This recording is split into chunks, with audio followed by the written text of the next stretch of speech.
12001 or the Real Property Valuation Reform Act or the RPVARA and its implementing rules and regulations. I am Viharli Angeles and I am your online host for this webinar. Together with me is my co-host, Mark Russell Bantang, who will facilitate the online open forum later in the afternoon or at the end of this webinar. Good afternoon, everyone. Good afternoon, Sir Mark. To start with, we may adopt a less formal or stringent approach in conducting our online activity since this is not a training, but rather a learning session aimed at raising reform awareness about the implementation of the law on a uniform and standard valuation reform system in the country. As BLGF is at the center of this initiative, it continues to fulfill its core mandate of providing effective policy direction on local revenue generation efforts for local government units. To proceed further, may I request everyone to put ourselves in the holy presence of the Almighty Father as we all together pray, followed by the singing of the national anthem, the BLGF hymn, and the Bagong Pilipinas hymn. Heavenly Father, we come to you today with humble hearts, seeking your guidance and wisdom as we begin this program. Lord, we ask that you would bless every person who has gathered here today, and that you would be present with us in a special way. We pray that this program would be a time of learning, growth, and fellowship for all of us. Help us to listen to one another with open hearts and open minds, and to support one another as we strive to serve you in all that we do. Please give us the strength and the courage to follow your will, and to use the gifts and talents you have given us to make a positive difference in the world. We pray all of this in your holy name. Amen.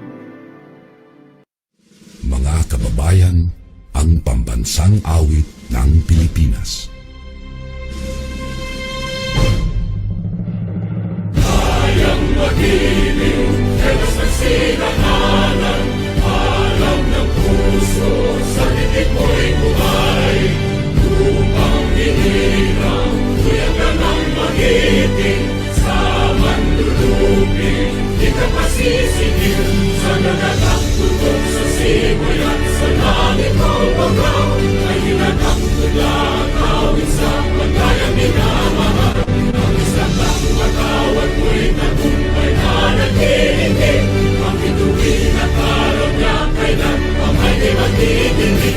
Lumalang araw ng walang pansinta, uli langit sa piling mo. Ang inigaya ng pagkay mag-amin, ang mamatay ng dahil sa'yo.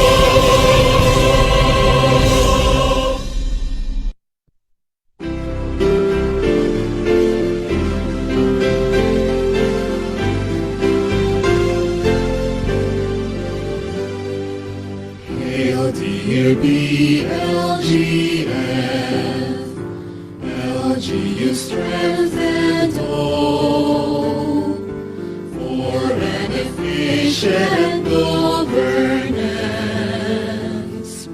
reaching the country's goals.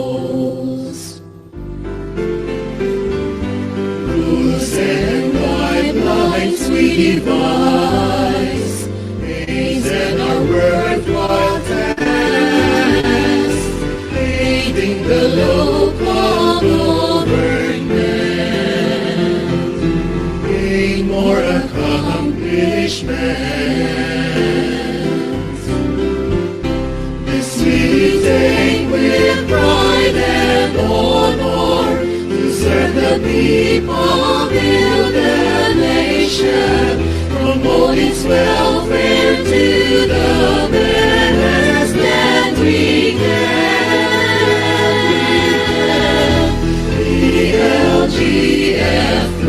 wisdom, we shall forever stand. We shall forever stand. Local fiscal strategies, treasury assessment schemes, streamlined supervision, our desire and vision. This we take with pride and honor to serve the people, build the nation, promote its welfare to the best that we can. BLGF, through your wisdom, we shall forever stand. BLGF, through your wisdom, we shall forever stand. Forever stand. We shall forever stand. Forever stand.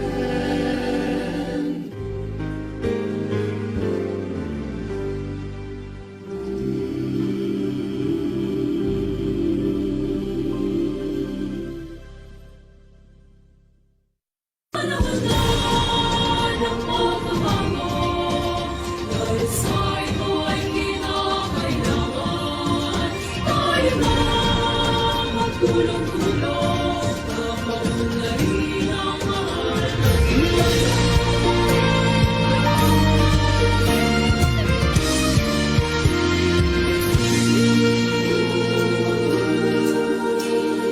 na ng pagbabago, dahil sa ito ay kinakailangan tayo na magtulong-tulong, napaunlarin ang mahal nating bayan.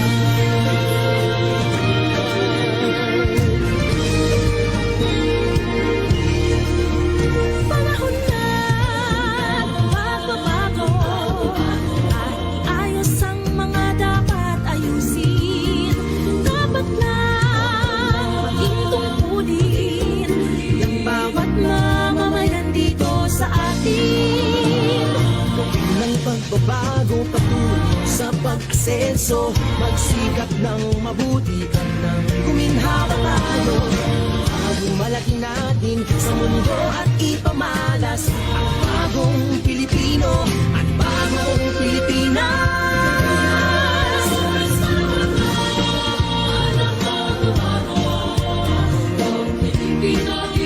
Sa dinig natin at nawala sa iba sa ating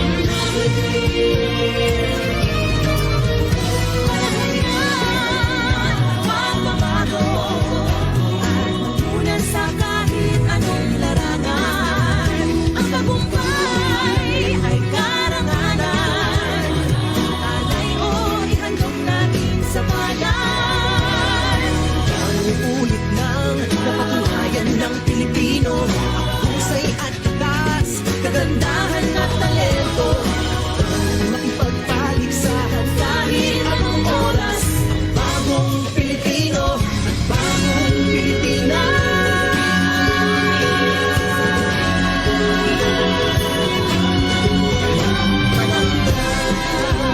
Pagbabago, sulit natin ay gawing maaliwalas.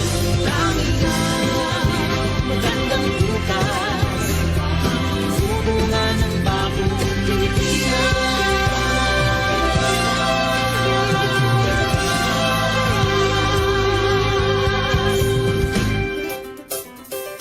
Panahon na.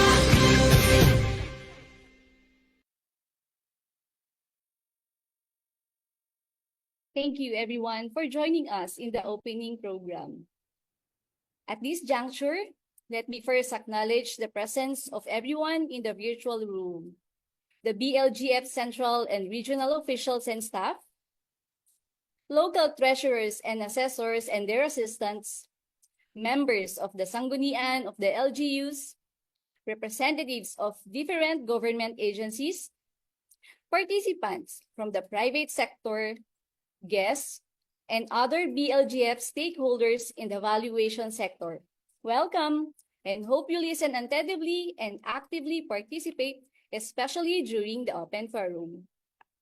I also would like to welcome participants and virtual audiences in the BLGF Facebook page.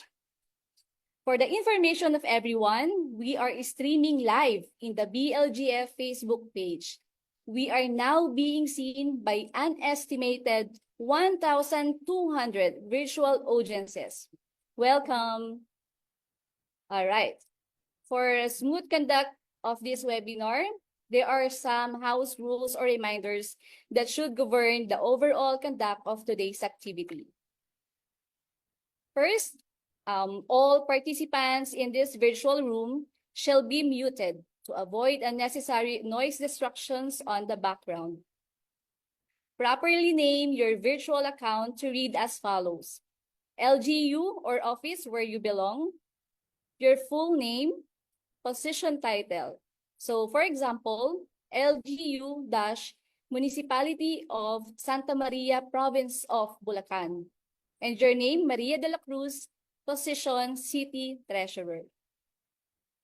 During the photo ops or the photo session with our Deputy Executive Director, only the 3 resource persons are allowed to open their cameras. Henceforth, participants are requested to close their camera. During the whole duration of this webinar, only the host, the resource person, or the panelist need to open their cameras. Likewise, the participant's microphone is also muted. For any question or comment, just type in the Q&A chat box, and we will read it during the open forum. Likewise, the RP and panelists may provide the answer to the raised issue or concern. Last but not the least, let us listen to what our resource persons or panelists will be presenting and discussing, so we will be clarified with all the issues surrounding the implementation of the RPVARA law. Now, to proceed further, to give us his welcome and opening remarks, let us all welcome to BLGF's Deputy Executive Director for Operations, Mr. Pascualito V. Lapina. Good afternoon to everyone. It is my pleasure to welcome you all to this webinar on the salient provision of Real Property Valuation Reform Act, or Republic Act 12001, and its implementing rules and regulation. RPVARA marks a significant step towards a transparent, standardized, and equitable real property valuation system, crucial in enhancing local revenue generation, governance, and fiscal sustainability. This reform aligns with our goals of ensuring efficient public service delivery and fostering local economic growth. Through this session, we will familiarize the key provision of RPVARA and its IRR, discuss the standardized property valuation, particularly on the process of SMV development, and discuss its impact on LGU revenue and governance, specifically on tax amnesty and tax cap. I encourage all participants to actively engage in the discussion and apply these insights in your respective LGUs. Together, let us work towards a transparent and an efficient property valuation system that will benefit both local government and communities. With that, I officially open today's webinar. Welcome and thank you.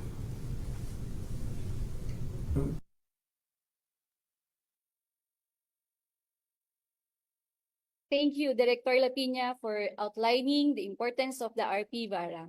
Your emphasis on transparency, equity, and fiscal sustainability resonates deeply with the goals of this webinar. All right, moving on, let us go to the activity proper. By the way, this webinar goes through this method. The first discussant is the resource person, who will talk on the RPVARA.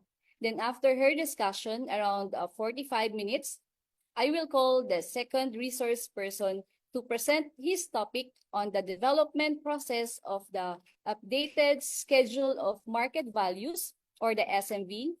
Then the third and last resource person will discuss about the tax amnesty and the tax cap, which I'm sure everyone is looking forward to throw in their questions. At this point, we move now to the webinar proper. To present the overall goal of this webinar and program overview, may I call on the virtual stage the OIC Director of the Local Government Units Operation Service, or the LGUOS, Director Brenda L. Miranda. The floor is yours, ma'am. Thank you, Harley, for that introduction. Good afternoon, everyone. This is a very important time to talk about the implementation of the Real Property Valuation and Assessment Reform Act, or RPVARA, not only because it involves reforms in the valuation system in the country, but most importantly, this will have a significant impact on the revenue generation efforts of the local government units all over the country. The revenues that the LGUs may derive will redound to the delivery of basic services to constituents of its LGUs. As President Ferdinand R. Marcos Jr. remarked during the signing of the RPVARA, this new law is born out of the necessity and the realization that there is a need to enhance the country's tax collection system so we can generate jobs and investments all over the country. No longer we will rely on the outdated valuation system. Thus, it is important that the overall goal of this webinar will be imparted to all of you. The webinar aims to equip local assessors and stakeholders with a comprehensive understanding of Republic Act number 12001, or the Real Property Valuation and Assessment Reform Act, and its implementing rules and regulations. This online learning session is designed to enhance the level of awareness on the implementation and impact of the law by fostering awareness of its key provisions. The 3 technical sessions seek to enhance local revenue generation, promote good governance, and ensure the transparent, standardized, and equitable valuation of real properties.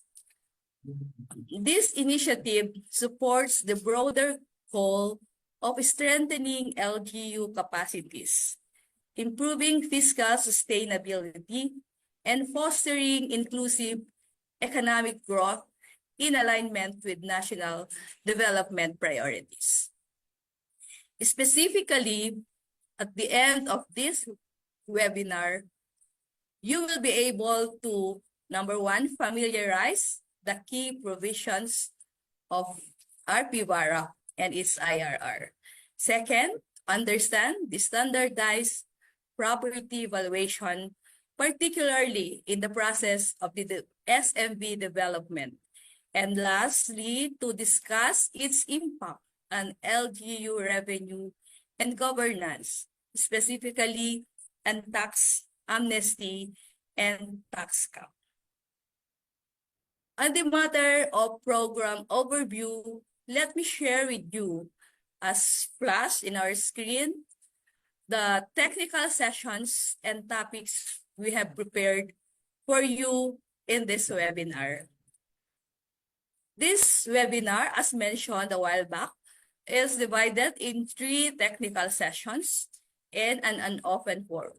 So for technical session number 1, it will be discussed the salient provisions of the RPVARA and its IRR. For technical session 2, it will be on the development process of the updated SMB, starting from the preparation, the review, and approval. And for technical session 3, it will dwell on the tax amnesty and tax cap. And for the Q&A, this will be facilitated by our virtual host, Mark Russell Bandang, from the CBD or the Capacity Building Division.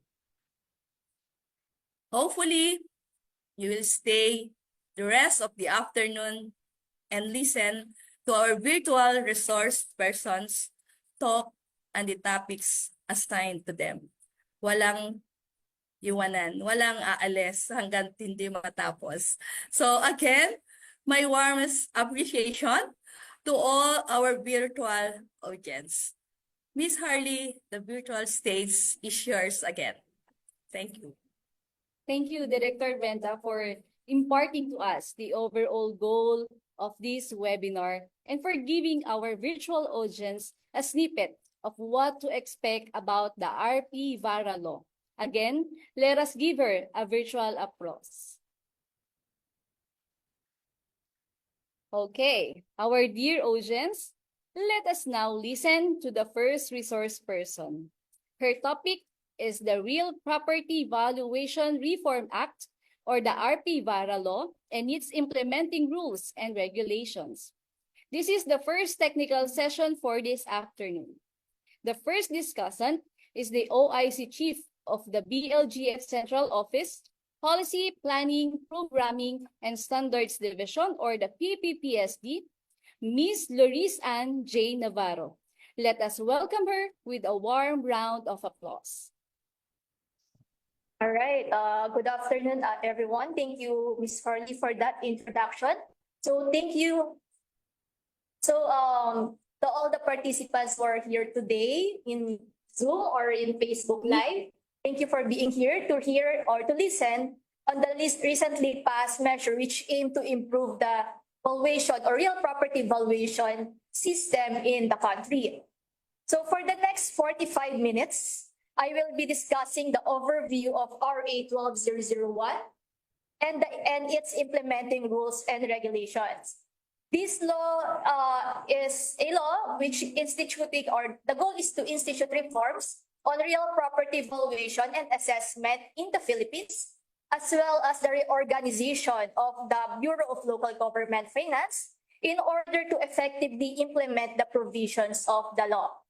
Also, this RA 12001 also granted tax amnesty on real property and special levies on real property, which will be discussed later on by other speakers, and also appropriating funds therefore. So for this presentation, I will be first provide some backgrounder about the measure, and to be followed by the purpose of this reform and the key provisions or the key features of RA 12001. So the slide that you can see now on your screen are the key dates or the highlights or significant dates that are crucial in the implementation of RPVARA. Of course, the first significant date is the passage of RA 12001, which was signed into law by our President on June 13, 2024. And it was published on June 20, 2024, which will serve as official notice to the public that this law was already passed. And also the 50 days thereafter, which is July 5, 2024, is the effectivity of RA 12001 or the RPVARA. So why are these dates important? It is because these dates this is to establish the reckoning period for compliance and ensuring the smooth and efficient transition under the RPVARA. So ano ba yung mga provisions na affected or relevant para malaman natin itong mga dates na to? First one, Section 19 of the RPVARA, which is the transition period. It provides that all local assessors, including the assessor of the PVDEC, shall update the respective schedule of market value within 2 years from the effectivity of the law, which means that since the effectivity is July 5, 2024, so the updating should not be later than July 4, 2026. Another important provision is Section 22 of the RPVARA, which is the establishment of the Real Property Information System, or the RPIS. It is provided under the law that the BLGF, in collaboration with the DICT, must ensure the automation of all LGU's real property systems. So it should be, this automation should be done within the 2-year time frame as provided under the law, from the effectivity of the RPVARA.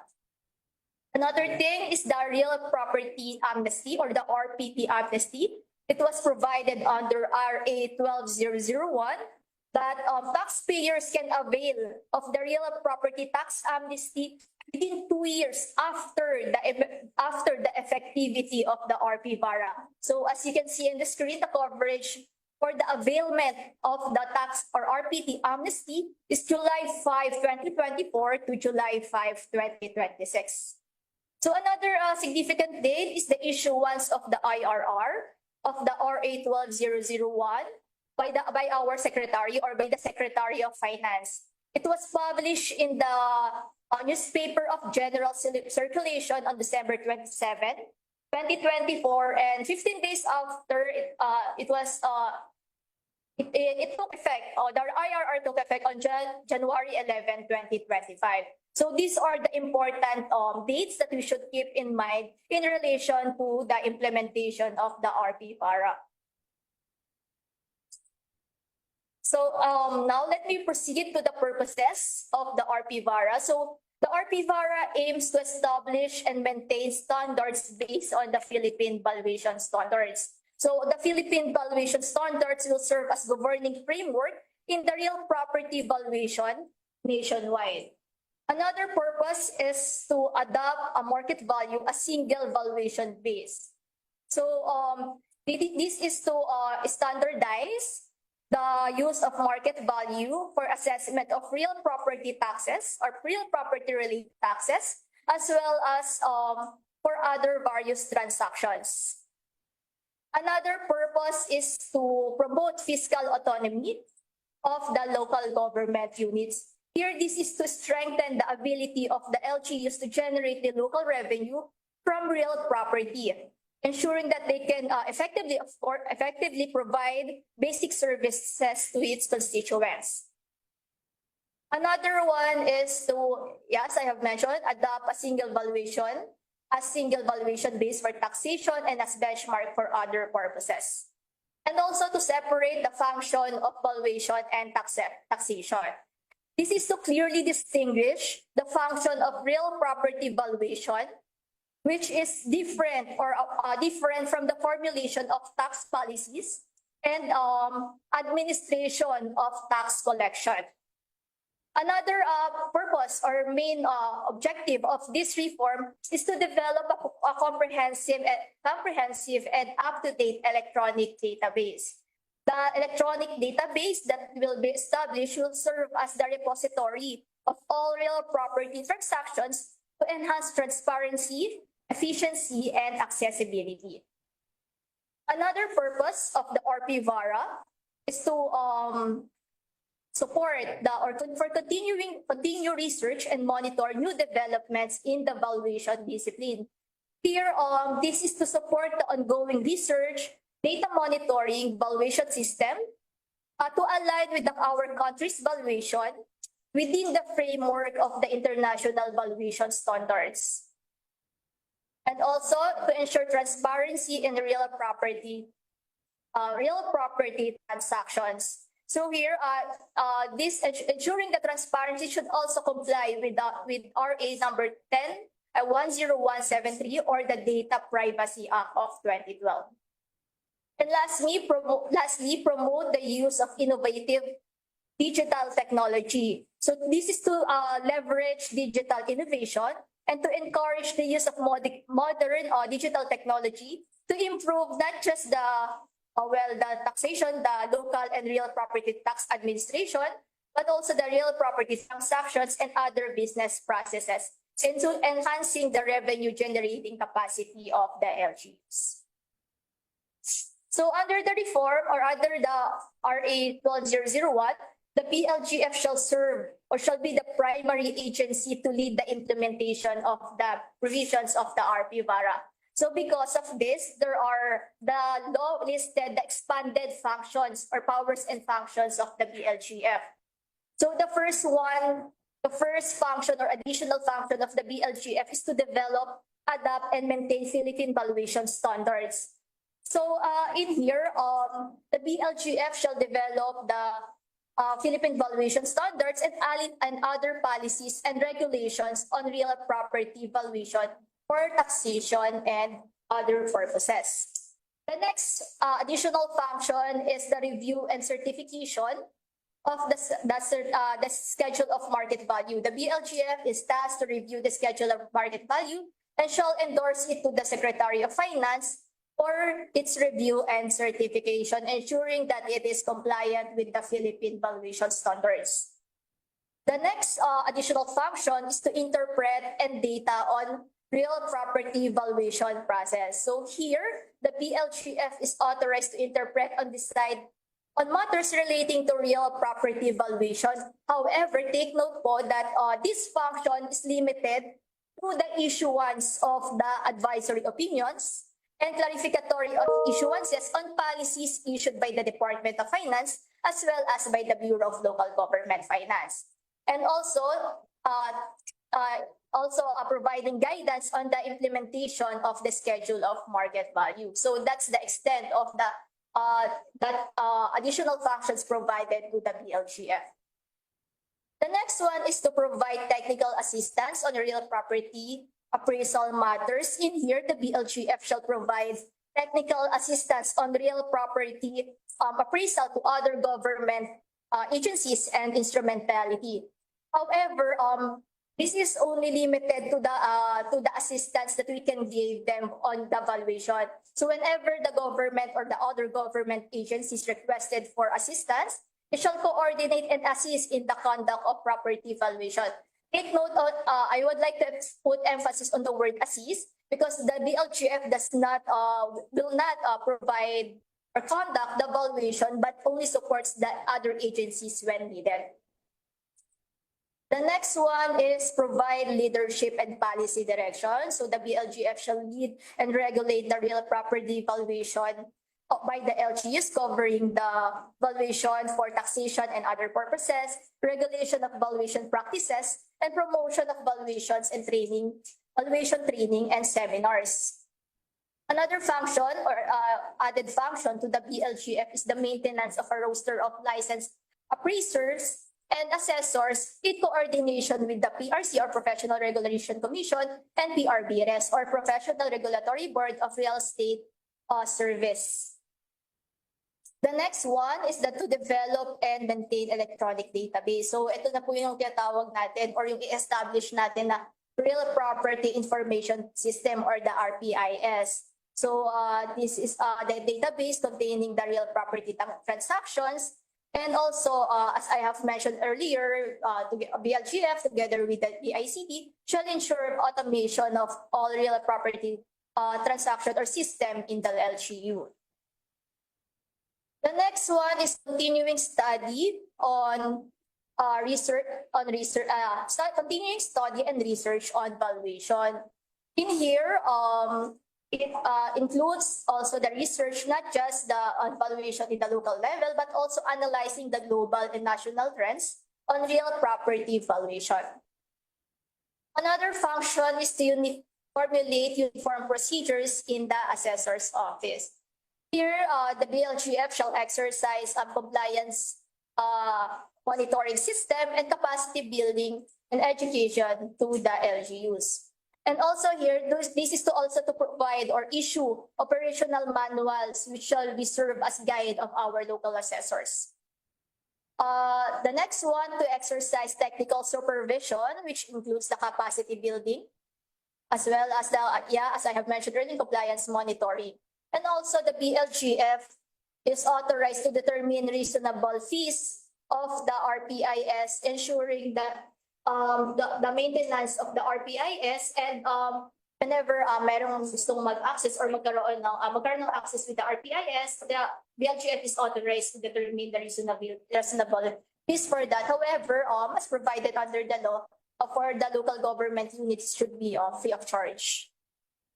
So also, in line with this RPVARA, the real property valuation service will be created under the BLGF. So the RPVS, or the real property valuation system, will perform the additional powers and functions provided under the law.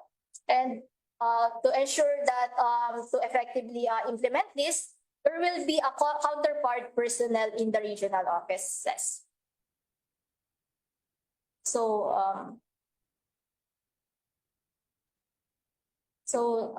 next slide.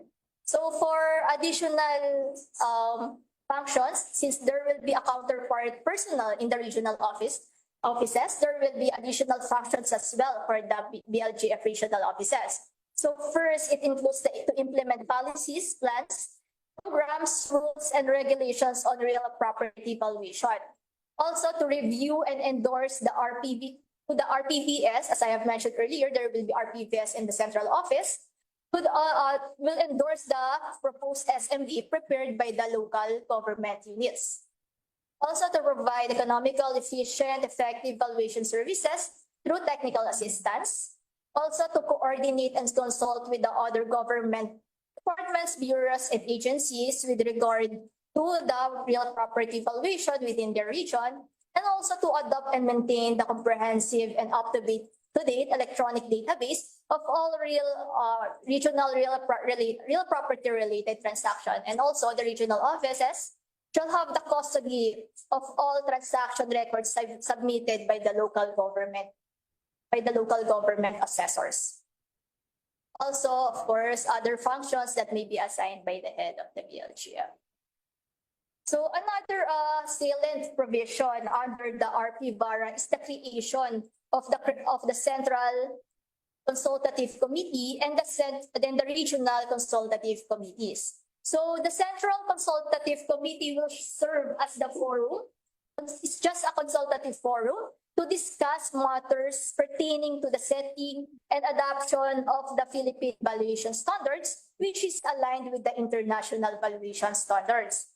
So here, it will be the Central Consultative Committee will be chaired by the BLGF or by the head of the BLGF, and it shall be composed of the representative or alternate from the BIR, from DENR, from BSP or Bangko Sentral, from ULAP or Union of Local Authority of the Philippines, and LRA. For the sectoral representative, there should be a representative from National Organization of Government Assessors, private appraisal sectors, and real estate sector. So all of this sectoral representative shall be selected by the head of the BLGF from the list of nominees submitted by these groups or associations duly registered and in good standing with the Securities and Exchange Commission. While for the regional, and also these nominees should be submitted from the as confirmed or verified by the RPVARA. So another consultative committee is the Regional Consultative Committee. So this consultative committee will serve as a forum in region to discuss matters such as the developments of local real property market, the concerns of not just the taxpayers, but also the civil society and other stakeholders with regard to the real property valuation. Also, the compliance of monitoring, compliance in the reporting in the region, as well as this forum also discuss the complaints and appeals filed with before the local board in assessment appeals and Central Board of Assessment Appeals. So here basically this regional consultative committee will discuss matters relating to appraisal and assessment concerns in general. So for Regional Consultative Committee, it will be chaired by the BLGF Regional Director. and shall be composed of the heads and or a duly representative from BIR, DNR, League of Cities, the regional chapter of League of Cities, and the LPP. So for the sectoral representative, there will be representative from regional organization of government assessors, private appraisal sector, real estate sector, and bankers association. So here, it will be selected by the BLGF regional director from the list of nominees submitted by this organization. So next slide. So the Central Consultative Committee. So this, as you can see in the screen, are the selection and nomination of the Central and Consultative Committee. For the qualifications for the BIR, DNR, and BSP, it should be performing valuation-related functions. The representative should be performing valuation-related functions. Then for real appraisal sector and real estate sector, it should be the representative should be in active service as real estate appraiser as at least 5 years before its appointment as certified by the PRVRS. And while for the proper private appraisal sector, it should be from IPO as provided under in line with the RESA law, the IPO. And in absence thereof, or in absence of the IPO, it should become from the interim accredited professional organization. So for the term, or the representative shall serve for a term of 3 years. So in case mapalitan man yung mag-representative na yon, in case of death, disability resignation, or voluntary separation, the representative shall only, yung magtutuloy na representative shall only serve for the unexpired term of the predecessor. So for the Central Consultative Committee, it can be conducted through online, in person, hybrid, upon the call of the chairperson, and it should be conducted at least once every semester. So, and also it should be made at least the notice should be made at least 15 days before the scheduled meeting. So that's for the Central Consultative Committee. Now let me now proceed with the Regional Consultative Committee. For the qualification for the representative from BIR and ENR, as provided under the law, shall be performing valuation-related functions. And for other members, it shall be preferably performing valuation-related functions. Same with the Central Consultative Committee, it shall serve for a term of 3 years. And the difference between the Central Consultative Committee and the Regional Consultative Committee in terms of meeting is that the Regional Consultative Committee shall conduct their meeting at least once every quarter. So quarterly ang meeting dapat ng Regional Consultative Committee. And also for Regional Consultative Committee, it shall submit to the Central Consultative Committee within their report within 7 days from the approval of that report.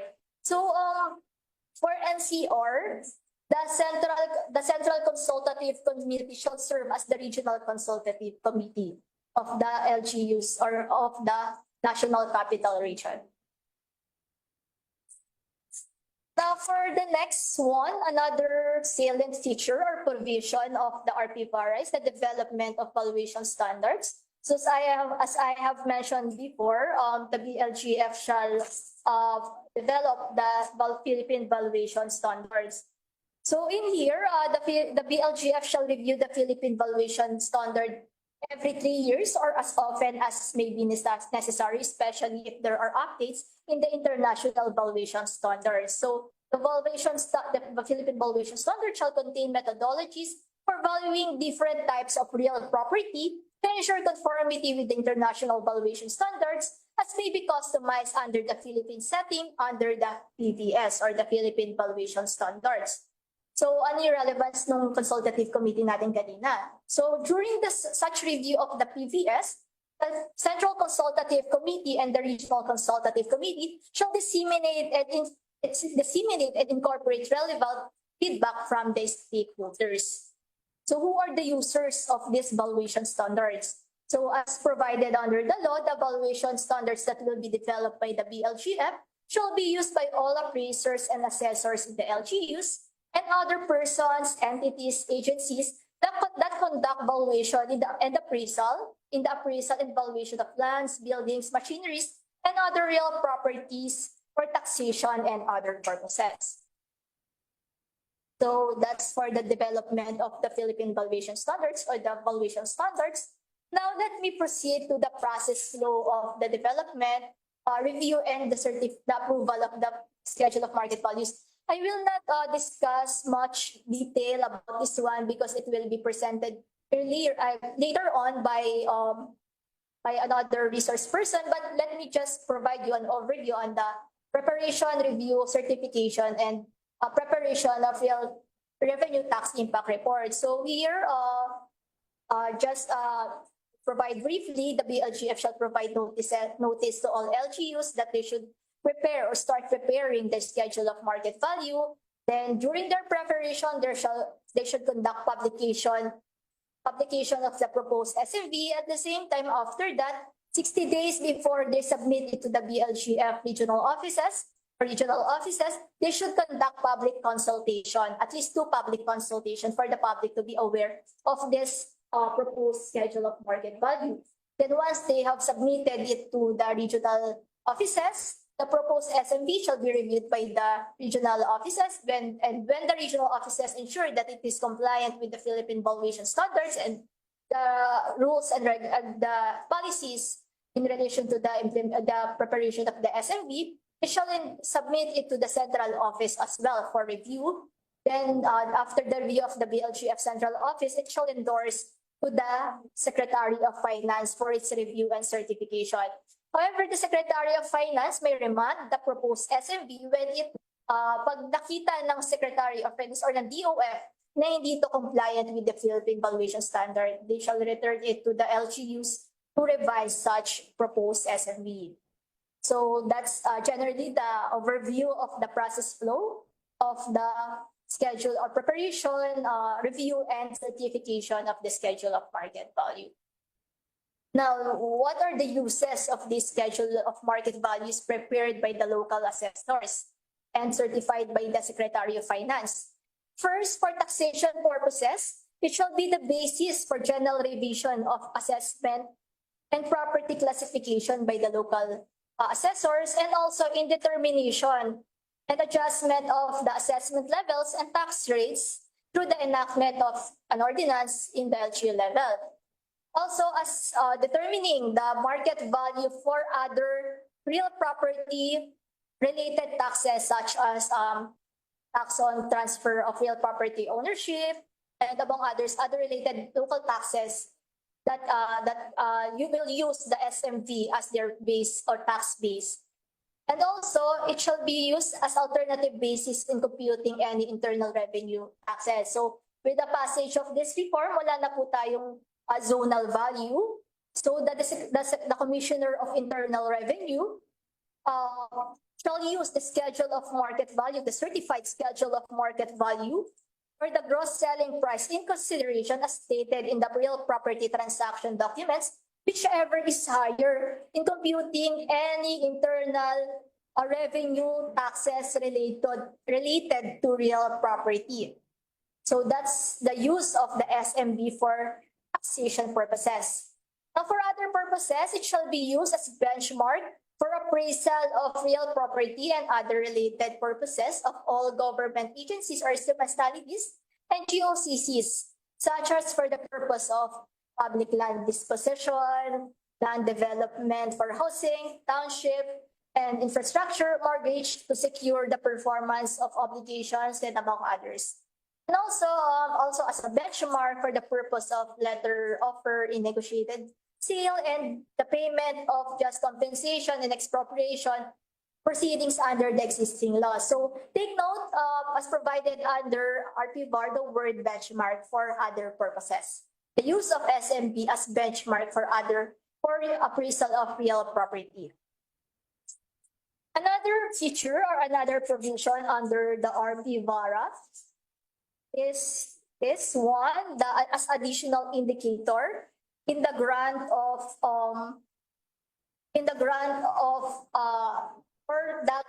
SGLG.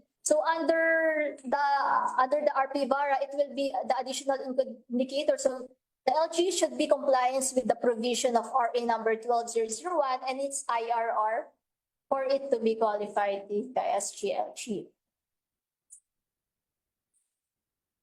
Another provision is the updating of the SMV upon the effectivity of the RPVARA. So as I have mentioned earlier, as provided in the transitory provision, that all local assessors as well as the assessor of the FIPEDEC IA shall update their respective SMVs within 2 years from the date of the effectivity of the Act or not later than July 4, 2026. So as also as provided under the law that upon effectivity of the new SMV as certified by the Secretary of Finance, ordinances adopting SMV as basis for general revision and that general revision shall be deemed automatically amended without prejudice to the enactment of ordinance by Sanggunian in adjusting its assessment level, tax rates, and such other matters pertaining to the administration of real property tax. Also, with regard to the regular updating of the SMV and the conduct of general revisions of the real property values. So after the first updating of the SMV upon the effectivity of the Act and the IRR, LGUs as well as the FIBEDEC shall undertake updating of their SMVs and conduct of the general revision of property values and assessment and classification every 3 years thereafter. So the regularity of the updating of SMV should be every 3 years. So upon the certification of the regularly updated SMV, an ordinance shall be enacted by the local sanggunian for the conduct of general revision of real property values and assessment and classification of real properties.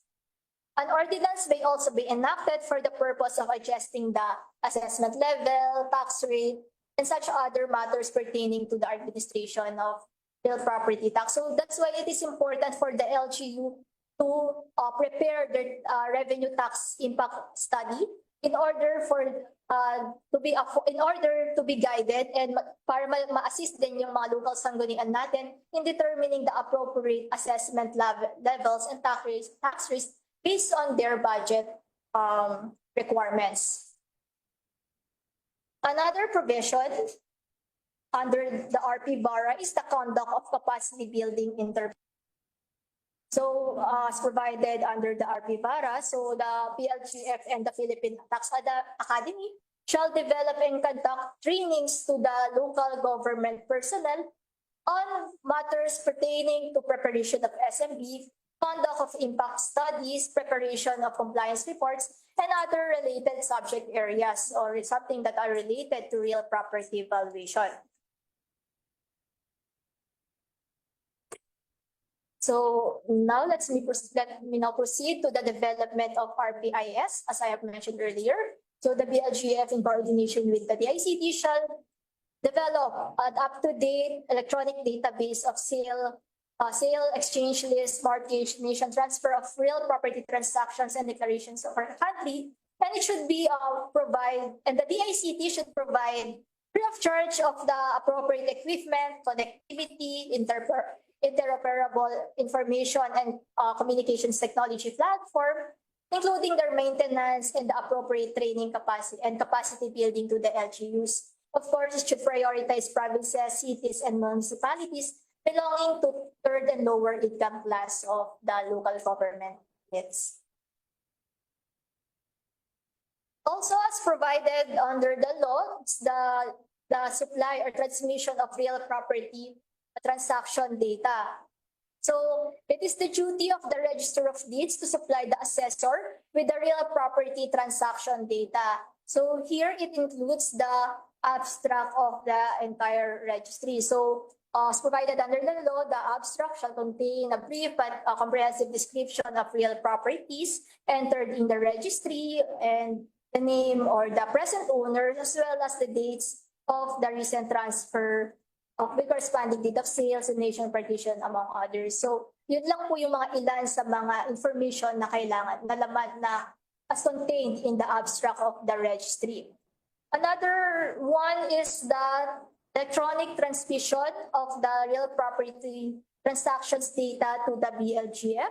So upon the operationalization of the real property information system or the database that will be created or established by the BLGF, the agencies such as the Register of Deeds, BIR, notaries public, officials issuing building permits, geodetic engineers conducting surveys in the locality shall electronically transmit relevant real property transactions data to the BLGF free of charge. So as provided also under the law, there are penal provisions under the law in case of violations committed by the government official and employees. The first one is in case the failure of the concerned agencies to provide or furnish data or information required, failure to comply with the valuation standards, failure to prepare the schedule of market values. Also, in case there's a failure to review and approve the schedule of market values. Also, the improper use of the schedule of market values, those are included in the penal provisions of the RPVARA. So for other prohibited acts, it is unlawful, the unlawful and unauthorized processing or disclosure of information. So unauthorized processing, accessing, disposal, disclosure, sharing, publication, or the use of real property information data, including all illegal acts as defined under RA number 12, under RA 10.173. Also, lastly, other violations of the casual provision, violation of any provisions of RPVARA other than those punishable under Section 26 and 27 thereof, which are the two provisions, those two the other provisions that I have earlier mentioned. So next one, the important provision here in under RPVARA is the appointment of the local assessors or the assessors. So in here, notwithstanding with the provisions of the local government code, the local chief executive shall appoint assessors and assistant assessors in accordance with civil service laws and as well as the RESA or the RA number 9646, and shall select the provincial assessor, assistant provincial assessor, the city and assistant city assessor, as well as the city and assistant city assessors in Metropolitan Manila shall be chosen from the list of at least 3 ranking eligible candidates within the region.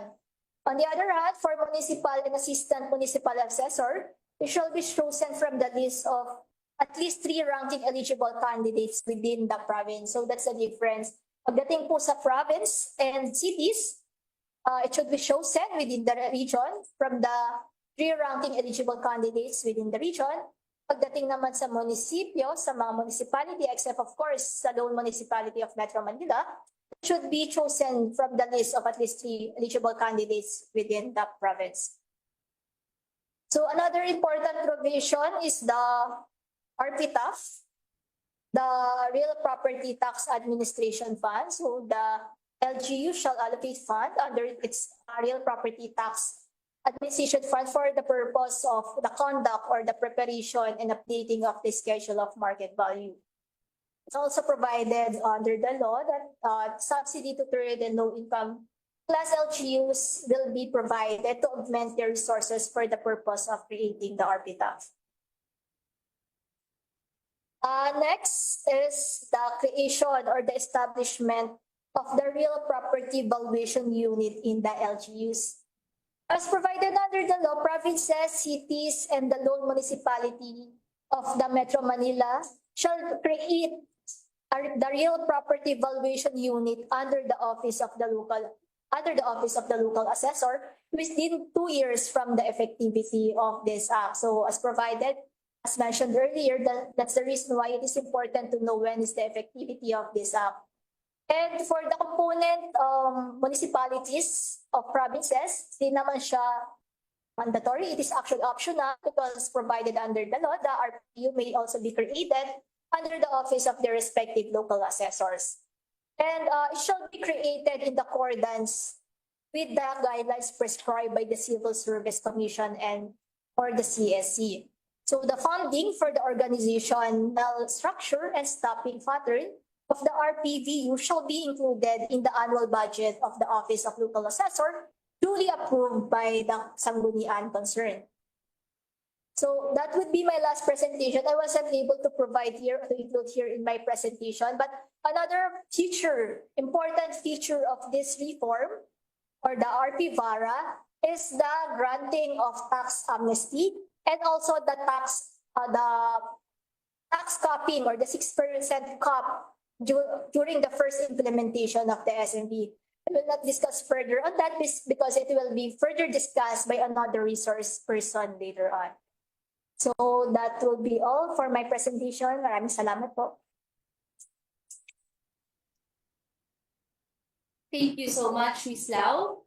That was very informative and very helpful po, especially sa mga LGUs. Alright? Before we call on our next resource person, we will flash one poll question to the virtual audience. This poll question po is applicable only to the Zoom participants. So there is one question.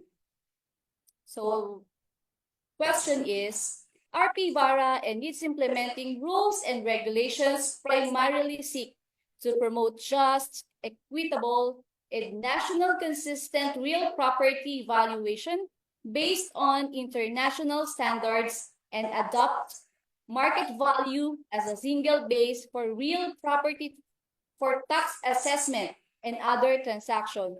True or false? All right. Okay, so 96%. Okay, 96% saying it's true. Okay.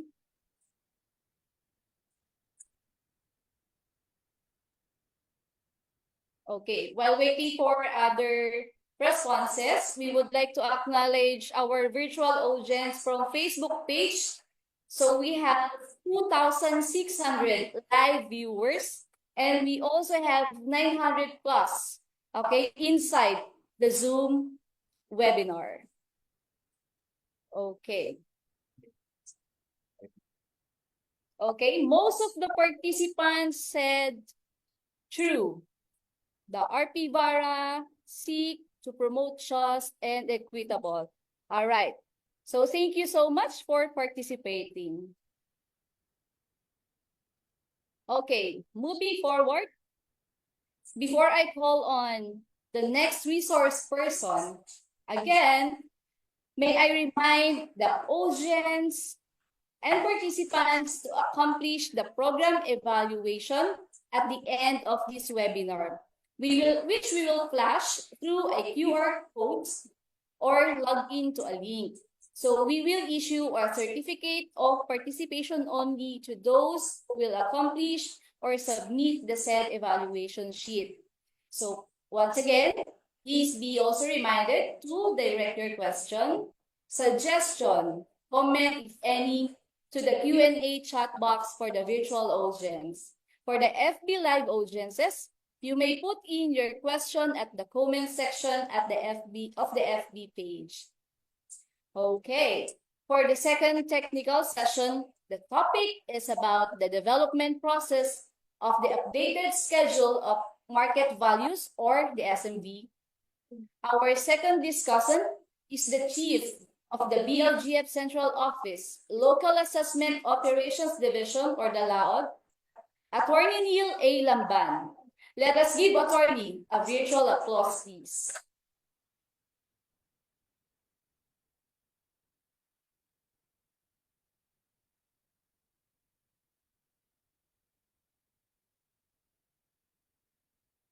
Good afternoon, everyone. From Batanes to Tawi-Tawi to the world.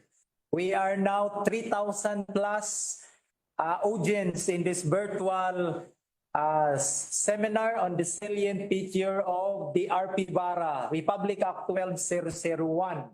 Now, the second topic is all about the development process of the updated schedule of market value, starting from preparation, review, and approval up to the certification by the Secretary of Finance. For all of us here, the local assessment calendar is only an indicative, considering that the BLGF were released officially the schedule in the formulation of the proposed market value under this act. Within the 2-year transition period, starting from 2025 this year up to 2026, all LGUs, particularly the 82 provinces and 149 cities, must propose a schedule of market value to be used as basis in the taxation purposes for local government unit. After the 2-year transition period, considering that you have already a proposed schedule of market value, by year 2027 is the conduct of the general revision. Hopefully, tayong lahat makapag-conduct ng general revision considering na iba-iba yung kondisyon natin. In every LGU, doon sa ating mga proposed SMB, meron tayong SMB after July 5, 2024 na-approve ng Sangguniang Panlalawigan or Panglungsod. We have also schedule of market value na ready na for general revision. Meron din tayong SMB na nabigyan na ng Certificate of Compliance. I hope all provinces and cities are regularly get an approval from your regional BLGF offices, considering that the schedule of market value has to be reviewed by the BLGF, the oversight agency of the Department of Finance, in the formulation of the proposed schedule of market value in the local government unit. After the transition period, hopefully by 2028, the local treasurers will now collect the first proposed SMB approved by the Secretary of Finance and duly enacted by an ordinance by the local government unit of provinces and cities.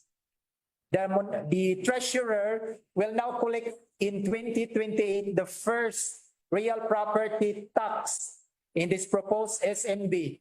At the same time, yung mga assessor natin will now conduct the regular SMB formulation under normal condition, considering parihan na tayo doon sa mga SMB na pinopropose natin for review.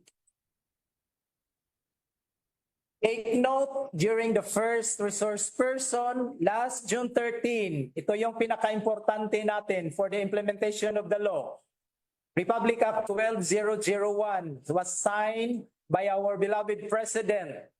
July 5 was the effectivity of the RPVARA. Take note, treasurers, this is the reckoning period for the tax amnesty. Whether or not there will be an ordinance, because the law itself is a self-executing law. Even in the absence of an ordinance, the tax amnesty sits in before July 5, 2024. So take note of that, because an ordinance only gives us the mechanism in paying the real property tax under an installment environment or in a one-time transaction. For the assessors, this is the transition period. Take note of the July 5, 2024 up to July 4 of 2026. A 2-year period.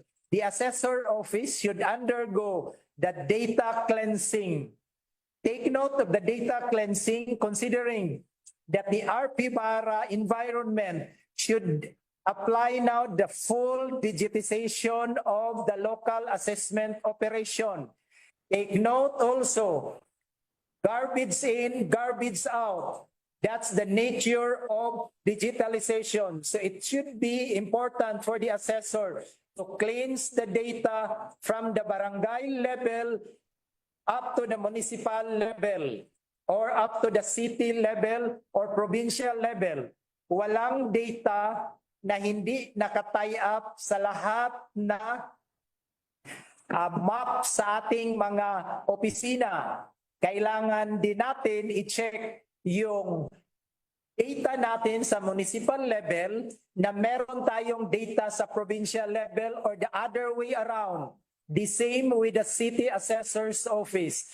So kindly start now cleansing your data because it will also affect the data that will be generated in the preparation of our respective QRRPA, a reporting standard adopted by BLGF for a period of by quarter per year. Another area that is very important during the transition period, we have the certification of the schedule of market value by the Secretary of Finance. Take note that the law RPVARA is not a tax law.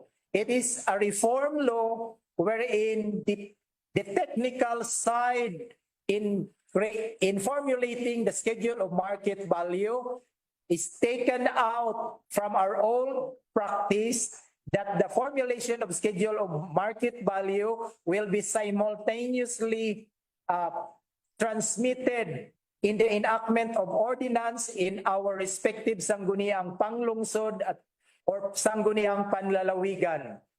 So itong RPVARA, kinuha lang natin yung function sa technical side. Ano ba yung technical side? Ito yung process or activity sa pag-propose ng SMB or Schedule of Market Value na yung mga data natin to formulate market value ay nanggaling sana doon sa real value kung ano yung situation sa market. At the same time, walang control kahit sino man sa market value kasi it will depend on the play of the economic condition sa isang locality or kung ano yung transaction mechanism between the private buyer or the private seller. So kailangan ito yung reflection natin sana sa lahat nating mga deed of conveyances na pinapasa natin sa mga assessors na naging basis natin for transferring.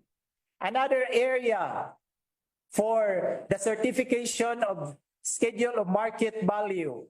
Kailangan natin na yung value na ma-come up natin for the market value ay hindi diluted or undervalue or overvalue. Take note that our country, we have three kinds of values na pinagbasihan. We have the selling price between the private buyer or the private seller and the zonal value from the BIR and the market value from the assessor. At this point in time, our market value should be certified by the SOF, by the Secretary of Finance, directly after the regional who will review the provinces and municipalities outside National Capital Region and the Central BLGF who will review the National Capital Region 16 cities and 1 municipalities of Pateros. Take note also the tax amnesty.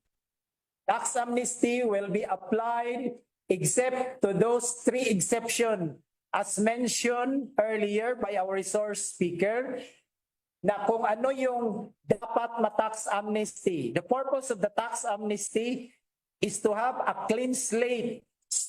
We have a clean records, a clean starting point for the reform Act. This RPVARA, take note, is not a tax law again, it is a reform law.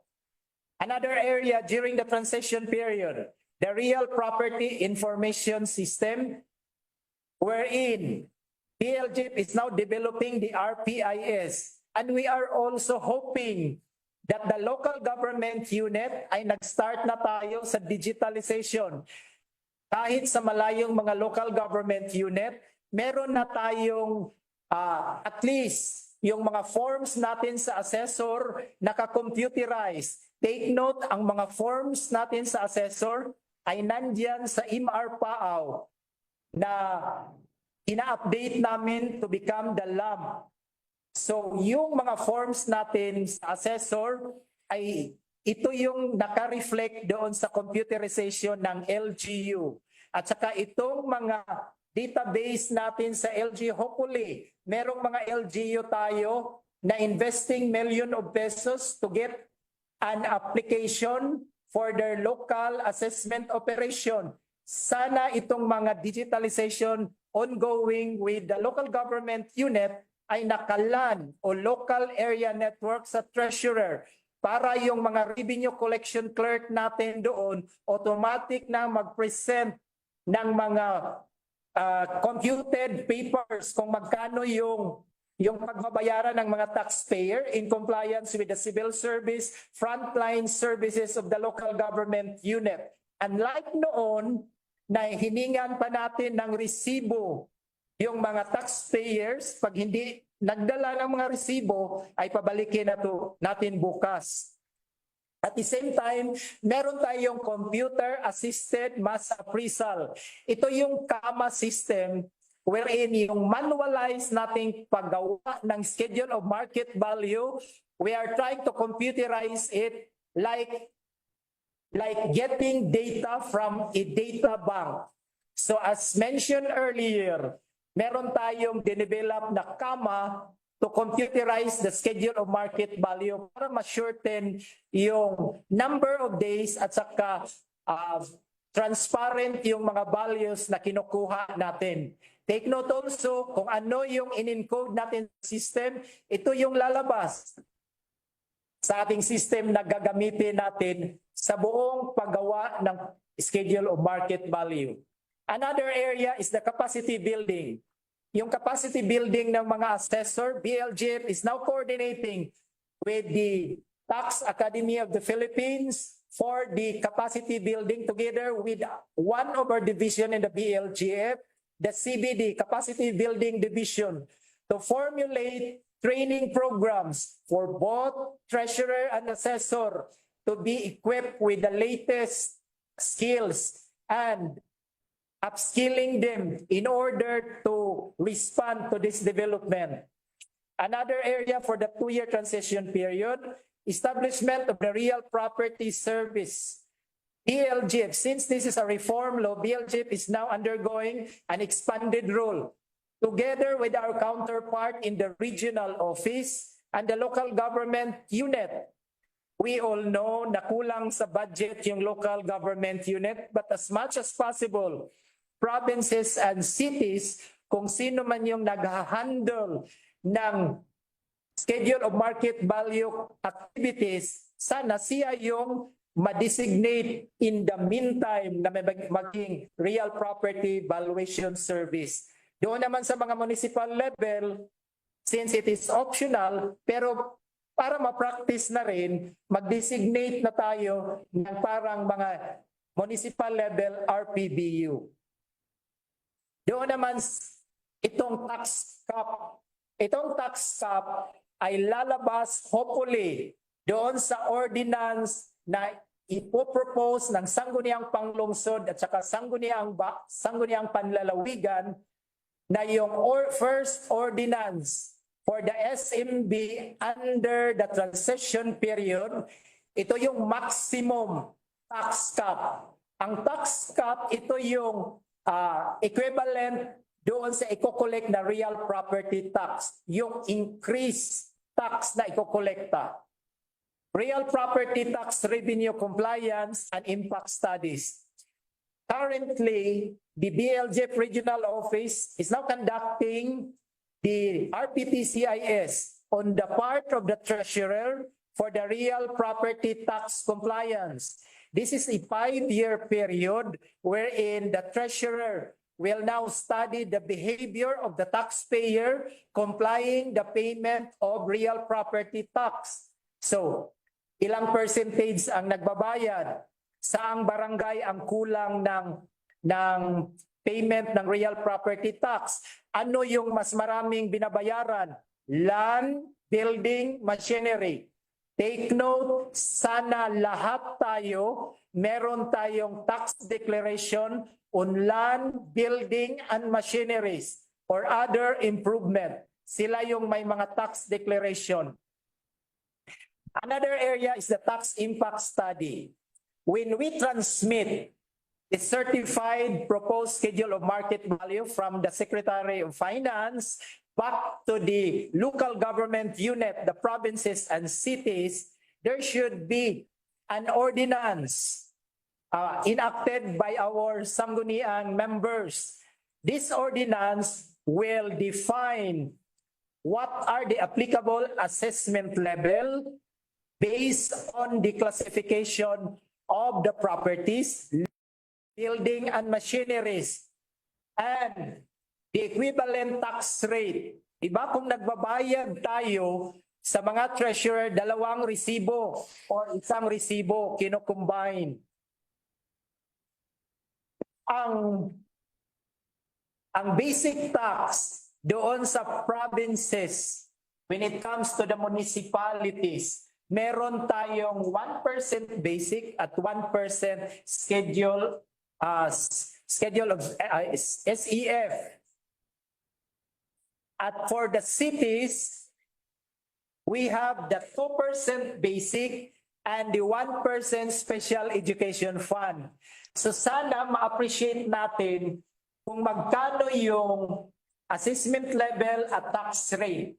Take note, assessor, yung assessment level na pinoprovide natin doon sa local government unit is only a maximum level.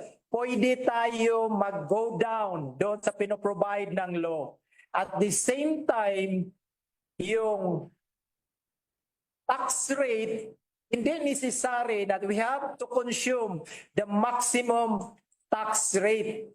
It depends on the market value na na-formulate ni assessor. Kasi ganito, during the proposed SMB schedule of market value, kung mataas na yung market value, yung assessment level at tax rate mo ay pwede mong ibaba. Makita mo yan sa computation with your tax impact study. So during the formulation of the proposed schedule of market value, assessors and treasurer, you have to formulate early the RPTCIS so that before the SMB is transmitted back to the LGU, meron na tayong naka-reading document na RPTCIS na i-transmit din natin doon sa ating mga sanggunian so that the Committee on Finance or the Committee on Ways and Means, whoever is the in charge of the schedule of market value, will now have an advanced study for the proposed tax rate and assessment level, including the tax cap. Because when you read the law, the tax cap is para na itong regulation doon sa magiging increase natin sa real property tax. Kasi by 2028, meron ka ng implementation sa tax cap. The law states that on the succeeding years, it depends on the sanggunian to formulate the tax cap. So take note of those items during the transition period. For the effectivity of the RPVARA implementing rules and regulation last January 11, 2025.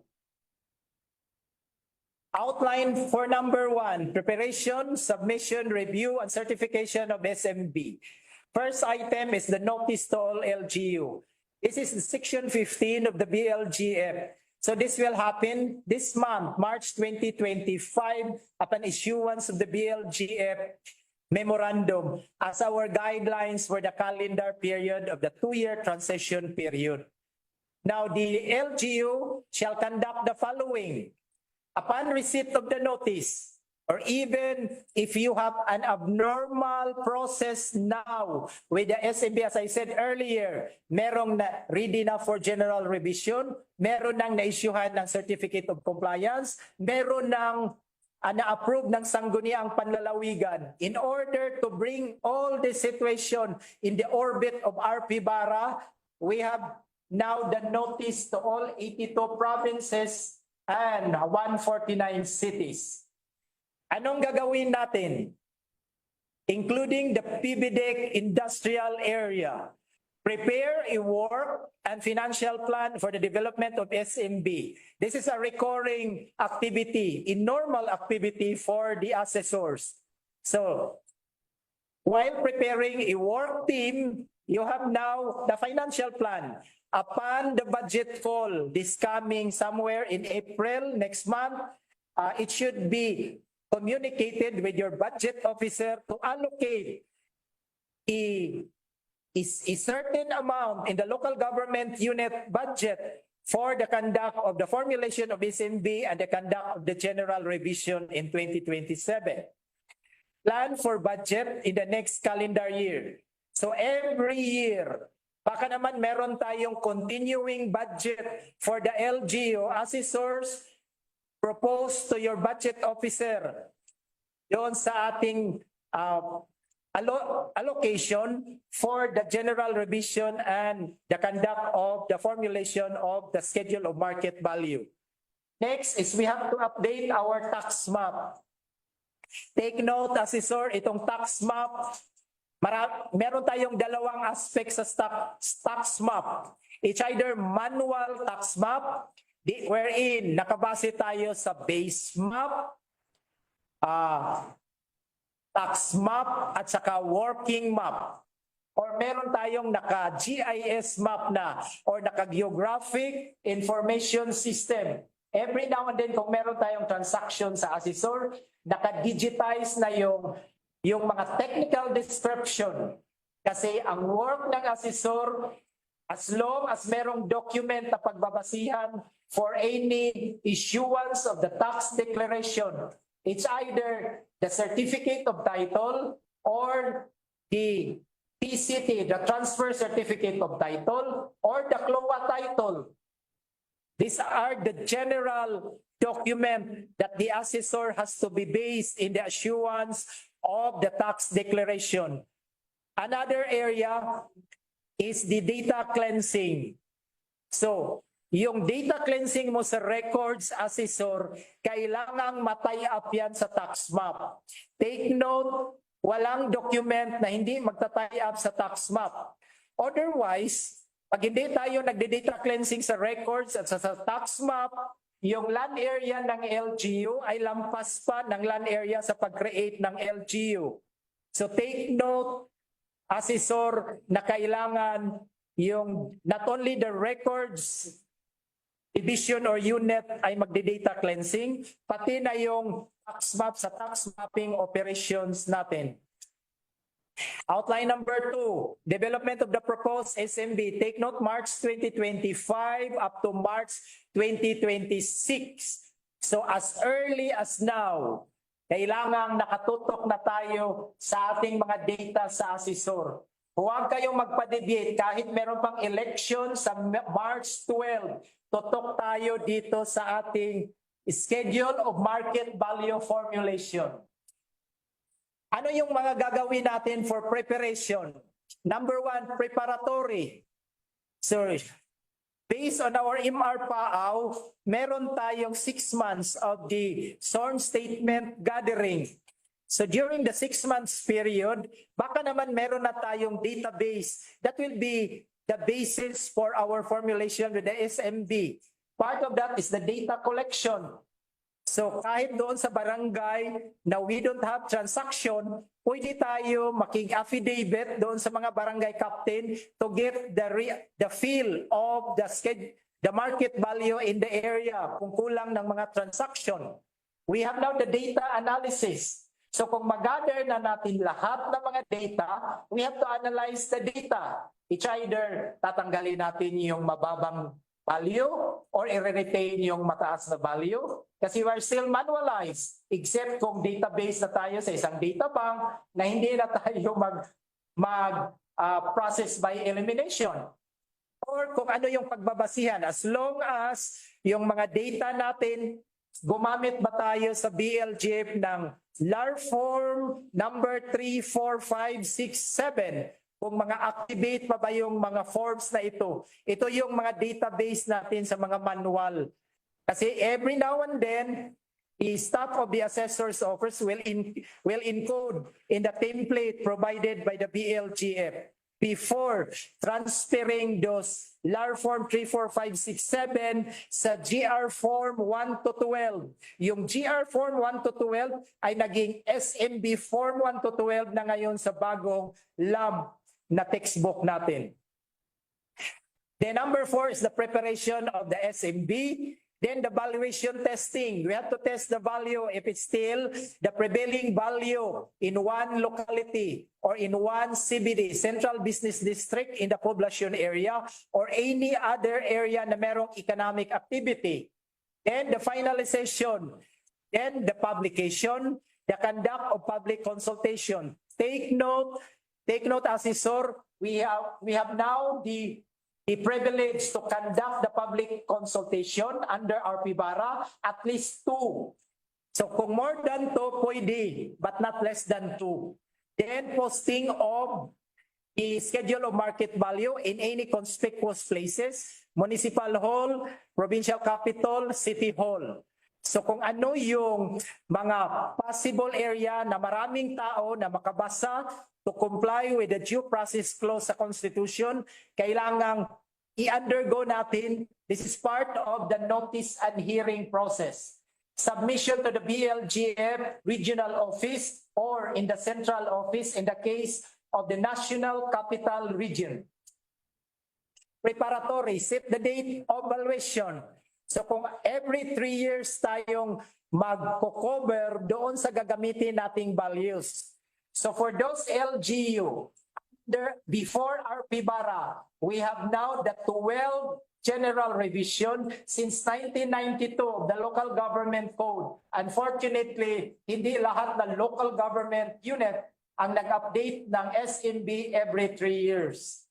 And we are now encourage them to conduct a formulated every 3-year schedule of market value.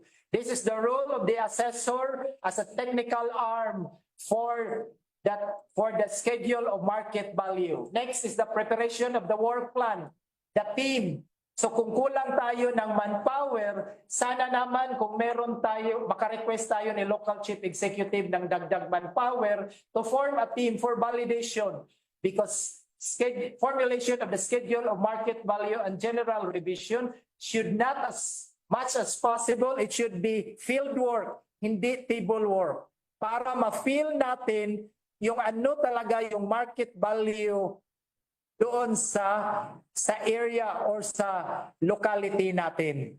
Prepare budget proposal, create and organize teams, and all other activities na kailangang gagawin natin.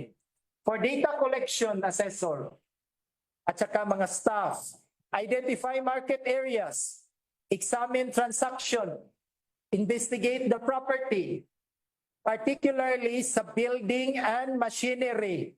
Kailangan nakabalidate tayo doon sa field. Baka naman nasira na yung building at saka meron pa tayong mga record doon sa mga opisina natin. Investigate the property or you can use the mass appraisal guidebook na form, the data collection sheet, the DCS for residential and commercial. We have now to establish a database or inventory, review sales prior inspection, collect and validate and filter data.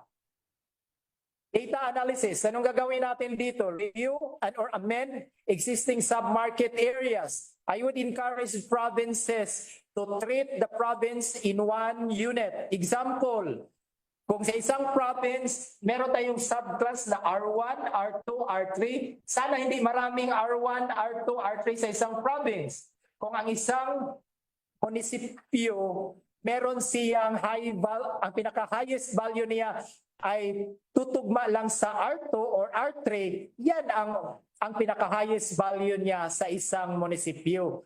Because our practice, marami tayong R1, C1, I1, so kailangan i-treat natin ang isang province na isang entity, the same with city.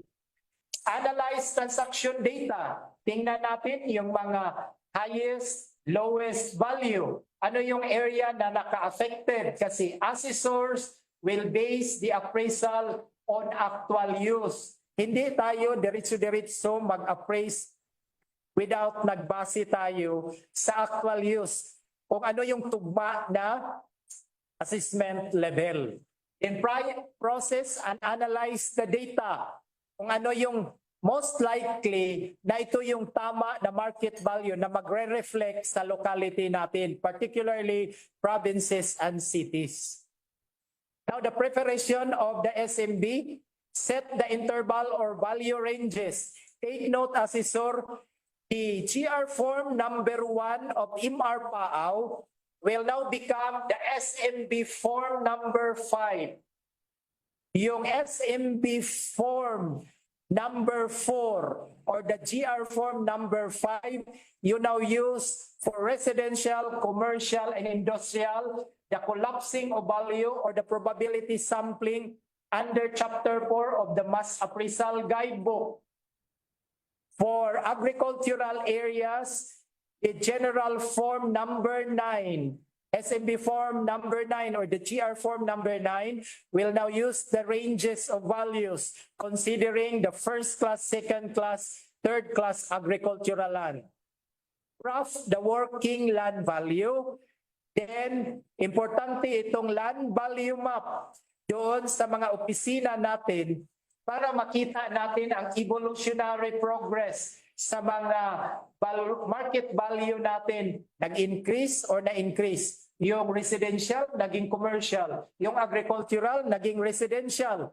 Para makita sa mga prospective taxpayer or mga investor natin na ito na yung estimate ng market value sa isang local government unit. Next is to test the developed SMB. Pag nakakome up na tayo ng testing sa schedule of market value, we will test it in actual field. Then check values of adjoining LGUs. Baka naman merong isang commercial portion sa isang agricultural portion. Paano natin i-treat? So under RPVARA, let's follow the Philippine Valuation Standard. Take note, the Philippine Valuation Standard redound to our actual practice. Preparation of the SMB. The value testing, don't forget to test your final value of the market value.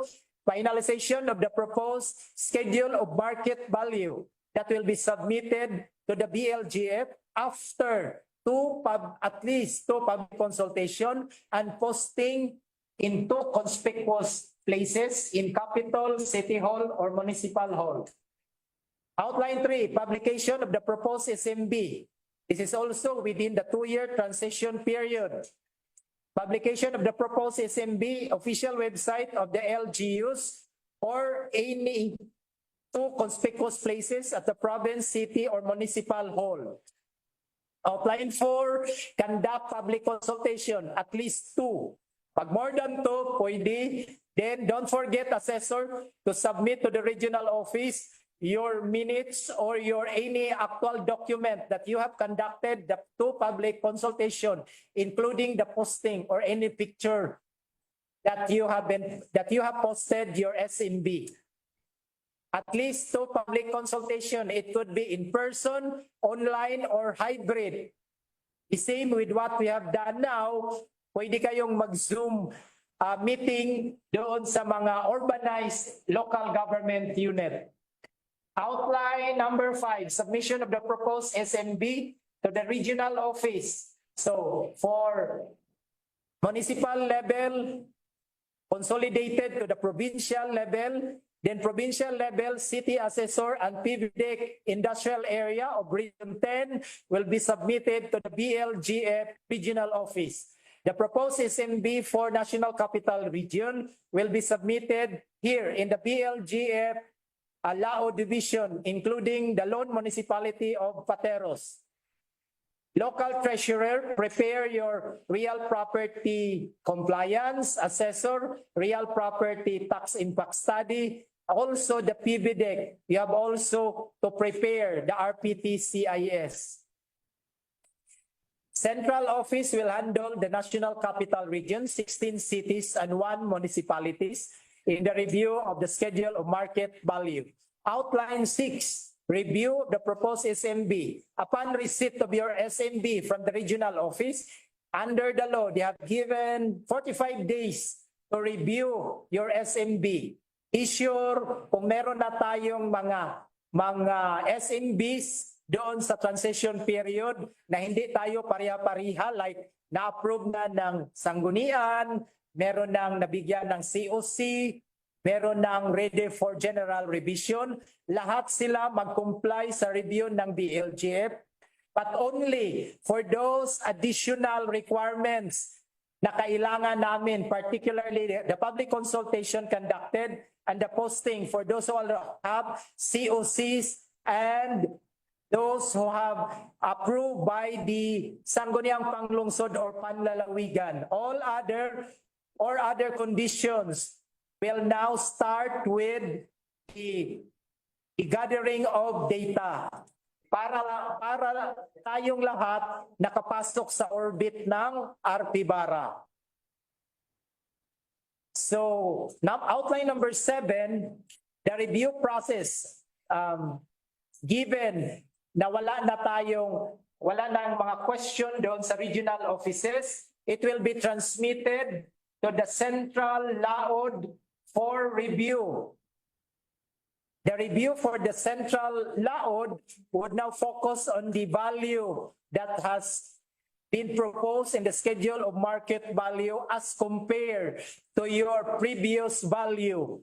Kung magkano yung percentage of increase or meron bang, lalo na sa mga matagal ng LGU na hindi pa nakapaggawa ng proposed SMB or gumawa man ng SMB pero matagal nag-general revision. So kailangan i-update natin ang mga market value. Kung wala namang transaction, the same market value will be resubmitted to the BLGF for review, plus your additional consultation document and the posting. After that, it will be transmitted. Kung wala ng problema sa SMB na sinubmit, it will now be transmitted to the Secretary of Finance for certification if it aligns with the Philippine valuation standard within 30 days. So, if mapirmahan na ni Secretary, your schedule of market value, ipopost yan sa BLGF website and Department of Finance website together with the local government website or any other social media like Facebook or ano yung mood kung wala pa kayong website or meron kayong mga social media na para lang ma-inform yung mga taxpayer na ito na yung final value na na-certify na with the Secretary of Finance. At that time, the proposed schedule of market value that is transmitted back to the local government unit will now be transmitted to the Sangguniang Panlalawigan and City Council or the Sangguniang Panglungsod for the enactment of an ordinance. Take note, Assessor, ito yung crucial nating titingnan. Pag meron tayong certified schedule of market value, it will now become the benchmark for the BIR because that will serve as a reference market value in their own net transaction for all BIR land transaction the donor's tax, the estate tax, and the capital gains tax as compared to the prevailing price, whichever is higher. In the meantime, na wala pa kayong SNB formulated under RPVARA, the BEIR will still be using their latest zonal value.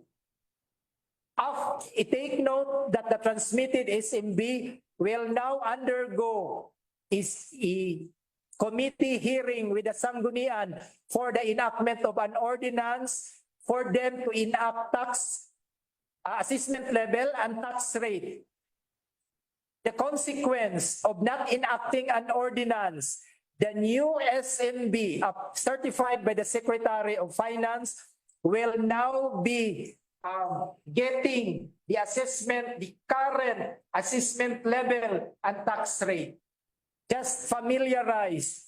Mataas na yung market value because it is current market value plus yung assessment level at tax rate na ginagamit ngayon sa ating mga local government unit ay sagad doon sa provided by the local government code. Anong mangyari na mababayaran ni taxpayer? So mataas. So we need to adjust the assessment level and tax rate through an ordinance. No other way. So kailangan meron tayong ordinance pagbalik ng mga SMB natin na na-certified ni Secretary of Finance. So take note of the proposed SMB reviewed by the BLGF Regional Office and Central Office.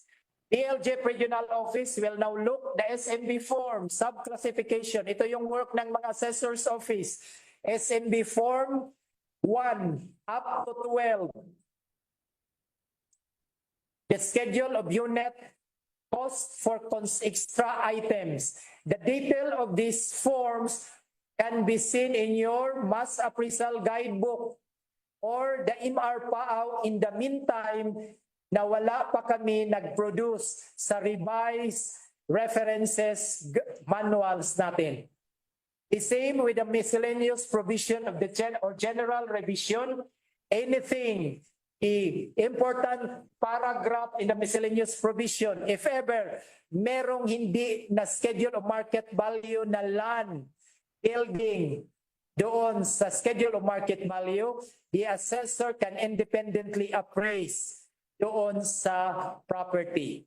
Land value map, tax revenue or compliance study, and tax impact studies. Outline number 8, certification of the SMB by the Secretary of Finance on or before May 31, 2026. So, take note, pag meron na tayong mga SMB, let's do it now. Huwag na tayong mag-wait.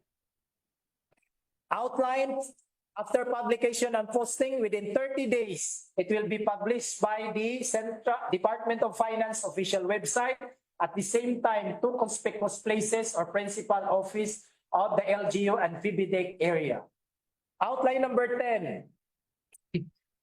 Effectivity of the certified SMB will now transmitted to the local chief executive through the assessor after 15 days from publication. This is the this is the workflow. SOF certification, official gazette or DOF, official website, provinces, cities, and municipalities, to conspicuous places, public places, and principal office of PBDEC industrial area, publication and posting of the certified SMB. Outline 11, preparation and submission of the real property tax compliance and impact studies to the local Sanggunian. Assessor, don't wait for the transmittal of your certified SMB. Prepare now your RPT-CIS. Kung ano yung valuation date, doon tayo magre-recon sa number of days, months, and years as basis in adjusting assessment level or tax rate plus the tax cap. Now, the outline number 12, July 26 to December 26, enactment of an ordinance adjusting the assessment level and tax rate. Please take this seriously to enact an ordinance for the new proposed SMB so that the taxpayer will not suffer the current assessment level and tax rate na ginagamit natin. You have to adjust the tax rate and assessment level plus the tax cap maximum of 6% on the increased assessed value of real property tax. Kung ano yung tax na ikokolekta natin, doon tayo magta-tax cap. And the general revision, the giving of the notice of assessment and the assessment rule to the treasurer 2027. Then the collection during the 2028 period, at the same time, the development of the second proposed SMB by the assessor.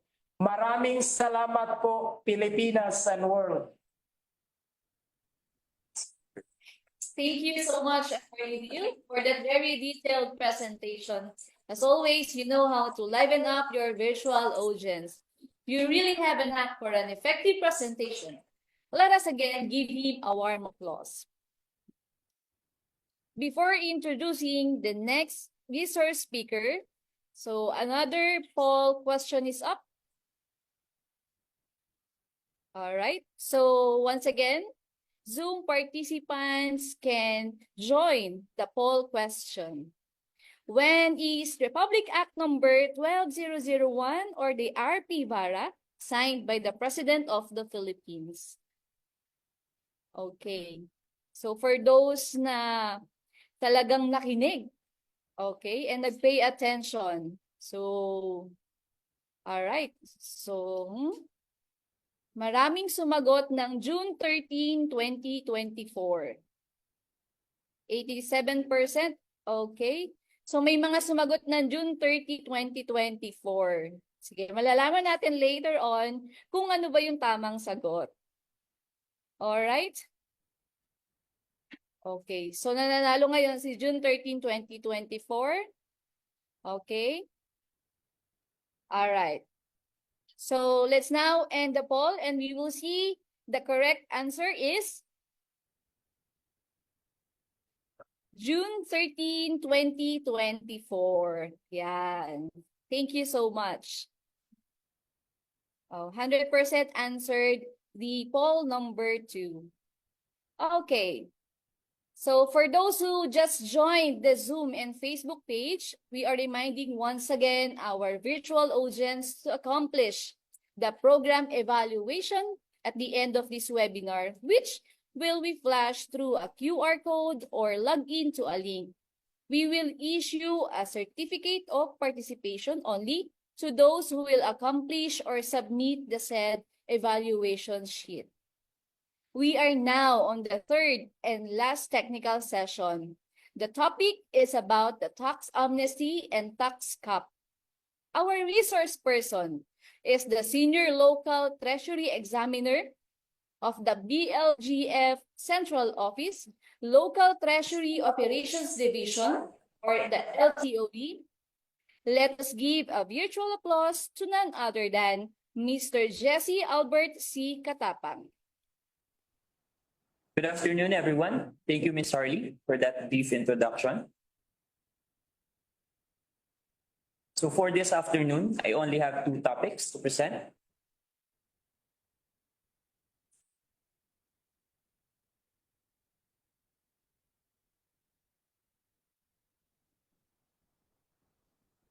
Okay. So my 2 topics for this afternoon are the 6% increase in real property tax and the grant of tax amnesty on real property taxes and special levies on real property. So basically, my 2 topics is the tax cap of 6% and the grant of tax amnesty. Okay, so under the RPVARA law, Article 5 or Section 29 of the transitory guidelines for the first year of effectivity of the approved SMB in accordance with the RPVARA, any increase in real property taxes shall be limited to a maximum of 6%. So there are 2 points here. The tax cap, which is a maximum of 6%, and its effectivity, which is on the first year of the approved SMB. So this tax cap shall apply to each type of real property tax. Special education fund, idle land tax, and other special levies. We must also note that LGUs are given the freedom to enact an ordinance to impose a cap on the increase in real property taxes for the succeeding years. This means that our local sanggunians, our LGUs, are given the freedom to determine whether or not they will be imposing a tax cap on the succeeding years. This depends on their economic and financial status. So a sample illustration is presented. So prior to the implementation of the RPVARA, our tax due is computed as the assessed value multiplied by the tax rate. But upon the implementation of the RPVARA, our tax due shall be the new assessed value multiplied by the tax rate. So in conclusion, to get our new tax due upon the implementation of the RPVARA, we must multiply the previous tax due by 1.06% or an increase of a maximum of only 6% based on the tax cap provided in the RPVARA law.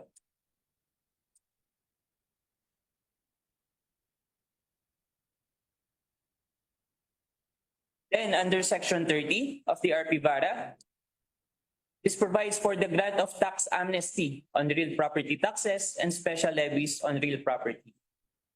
We must take note that the grant of tax amnesty only includes the penalties, surcharges, and interest from all unpaid real property taxes. This does not include the real property tax itself. So provided that the real property tax amnesty is hereby authorized and granted, can only be availed within a period of 2 years after the effectivity of this act. So the grant of tax amnesty may only be for 2 years after the effectivity of the RPVARA law. So this shall apply to real property taxes, including special education fund, idle land tax, and other special levies.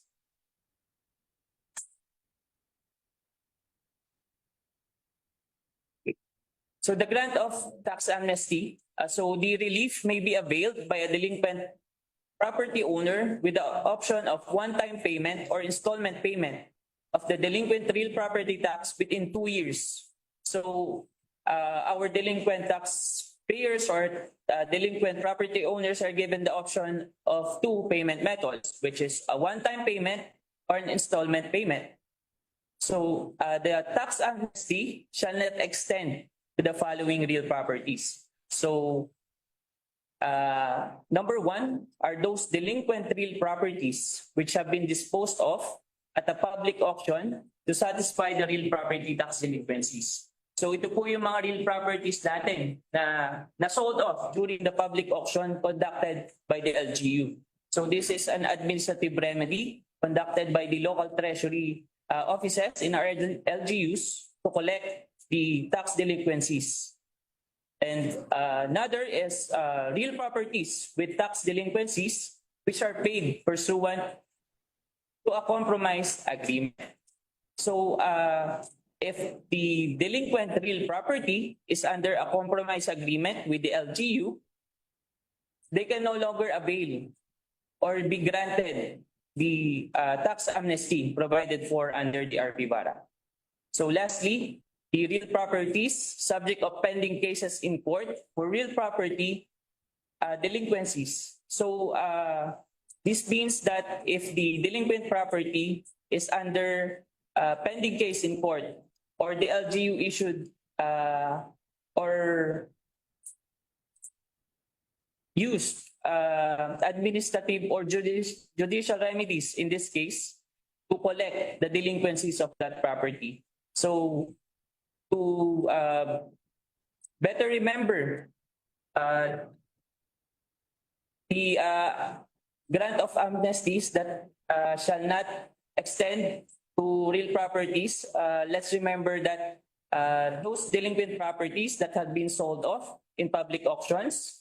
And number 2, those delinquent properties that are under compromise agreements. And number 3, those delinquent properties that are pending with pending cases in court.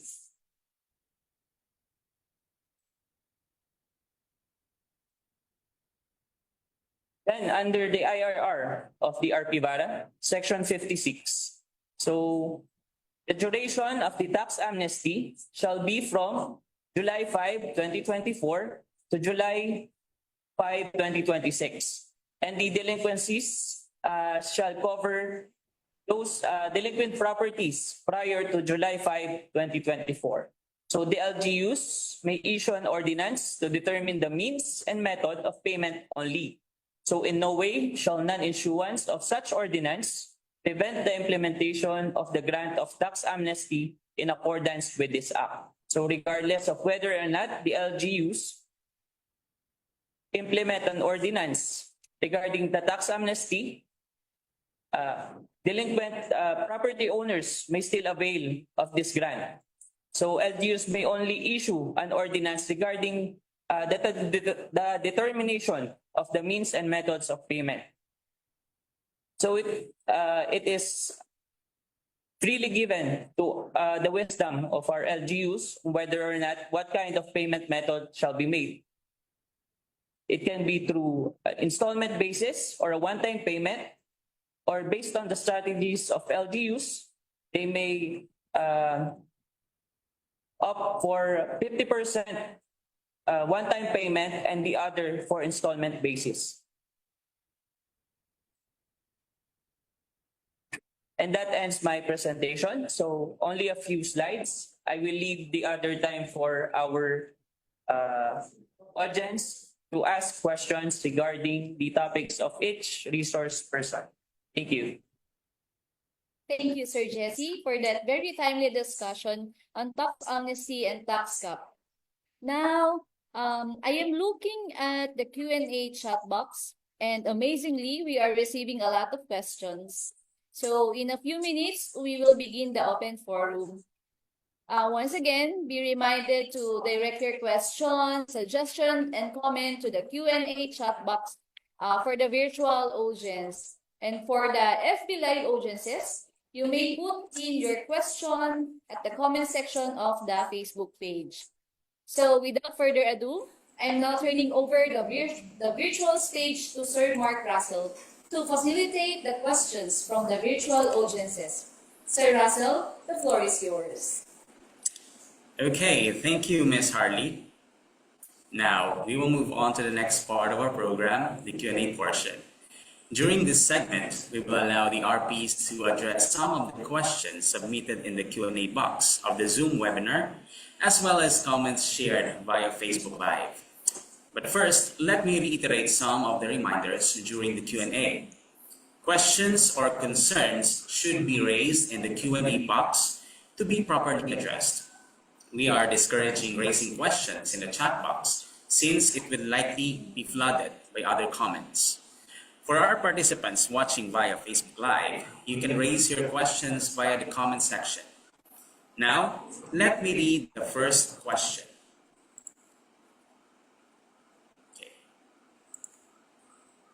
Okay, so for the question number 1, on tax cap or tax amnesty, how to compute the tax amnesty?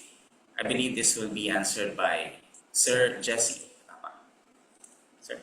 Okay. To compute for the tax amnesty, all we have to do is not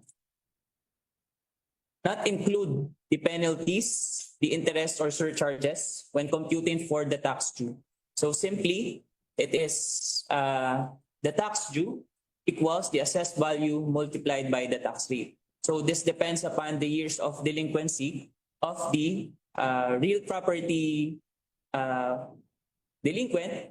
So if it is for 5 years, you sum up the tax due for 5 years without the interest, surcharges, and penalties, and you will get the tax due with the grant of tax amnesty.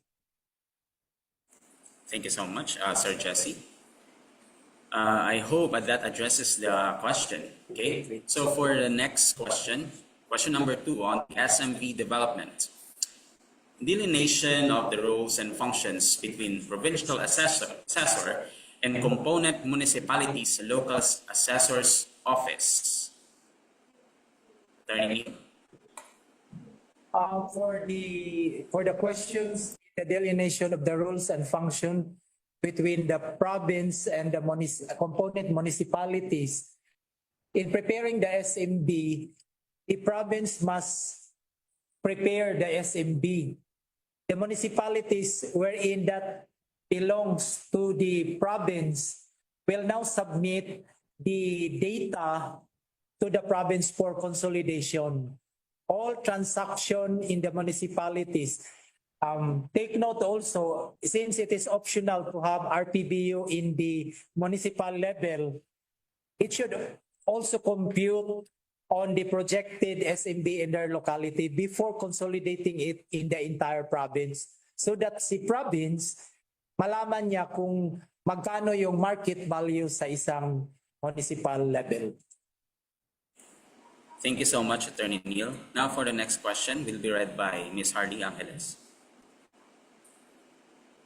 Right. Thank you, Sir Russell. So for this question, this is for Attorney Neil.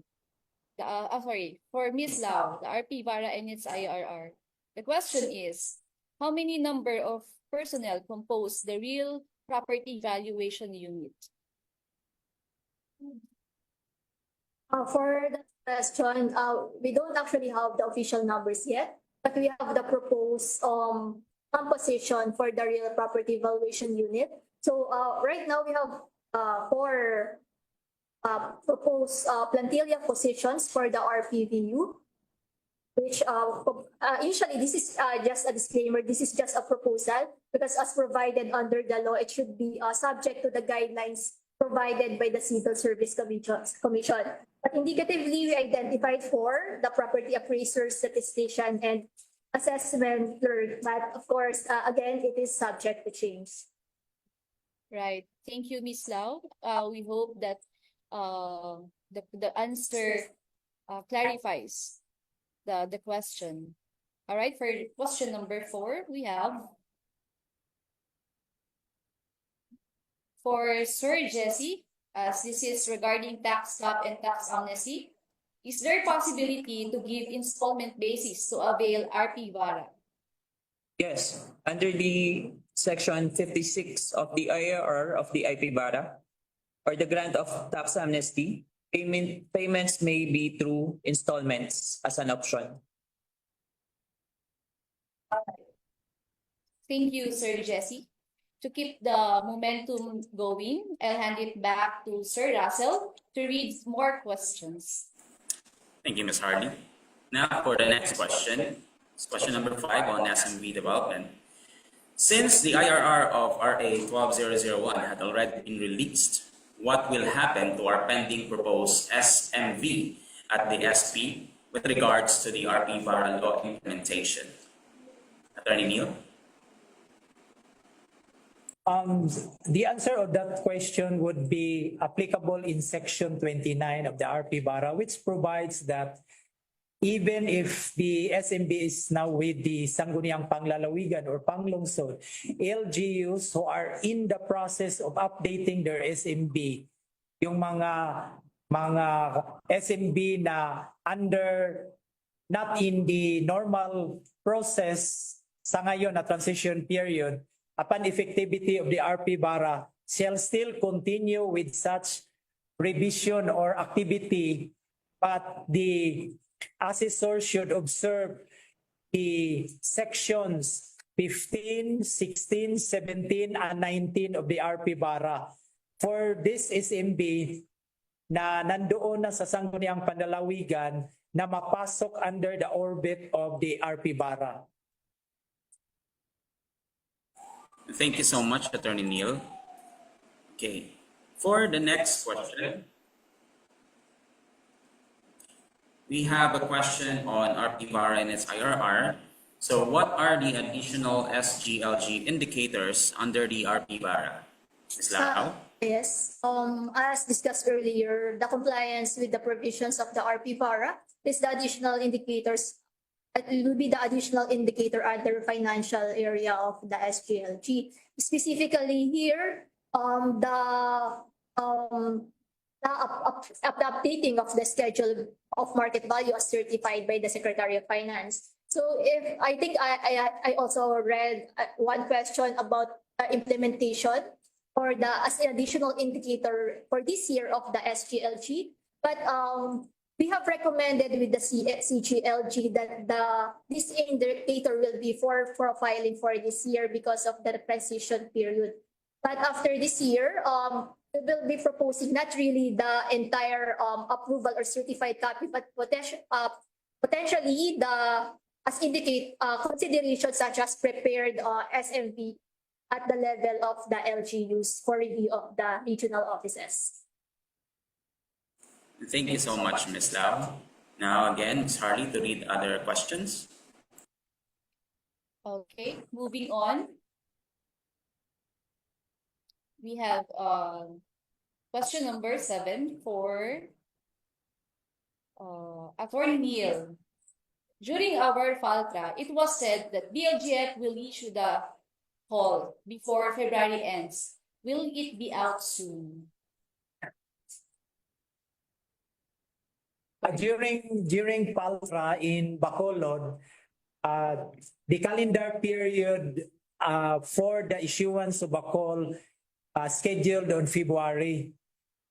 But considering that we have to formalize the call in a memo form, we are still in the process of vetting our memo for it to cover the other aspect in the calendar period.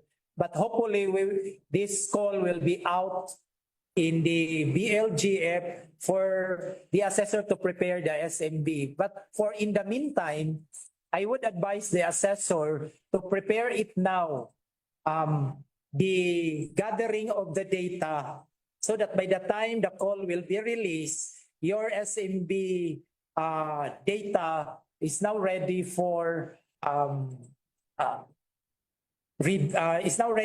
submission if it is enough values that are already gathered in your office. All right, thank you so much, Attorney. So another question. All right, one moment. So this is a question for, I think that's for Attorney Neil. Is the requirement to be a municipal assessor includes a graduate of BSREM aside of being REA? Attorney Neil? The appointment of an assessor under Republic Act 9646 should possess a licensed real estate appraiser. It should have a license coming from the Professional Regulation Commission. The requirement now to get a license for appraiser, it should no longer be a number of 10-year period experience. It should be a graduate of BS in real estate management.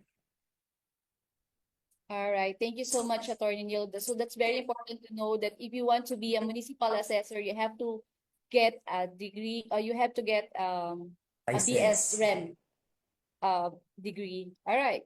So I'm turning over once again the virtual stage to Sir Russell to entertain more questions from our virtual audience. Sir Russell?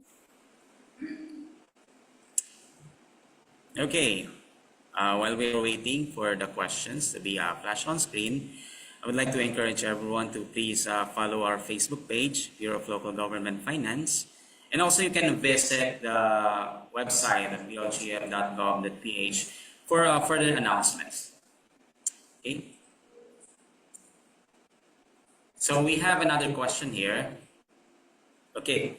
So why is that the period of effectivity of RPVARA is July 5 to July 4, 2026? But the tax amnesty is required to be implemented from July 5, 2024 to July 5, 2026. I think this question would be answered by Ms. Lau.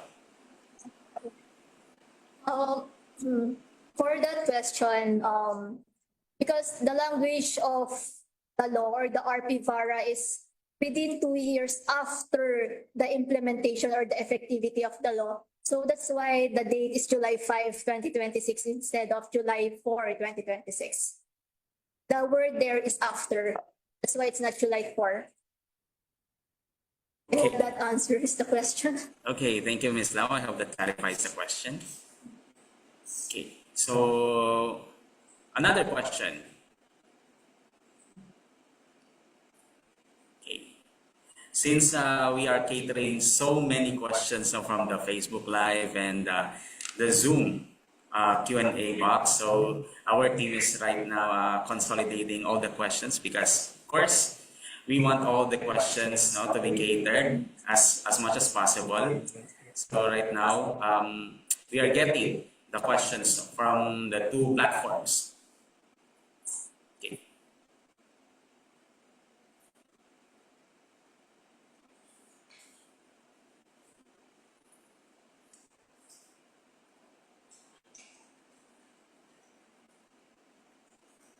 Okay, I think another question is ready. So, yeah. I think that this would be the last question for the Q&A portion. Okay, so I think this question would be for Sir Jesse Katapang. For tax capping, is the SEF or Special Education Fund included to the 6% tax cap? Sir Jesse?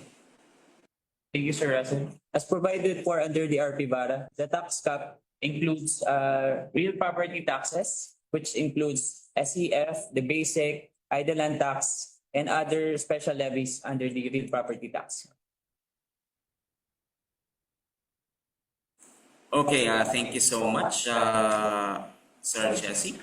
And thank you so much also for the participants who are now actually asking questions. So thank you for the questions and concerns raised.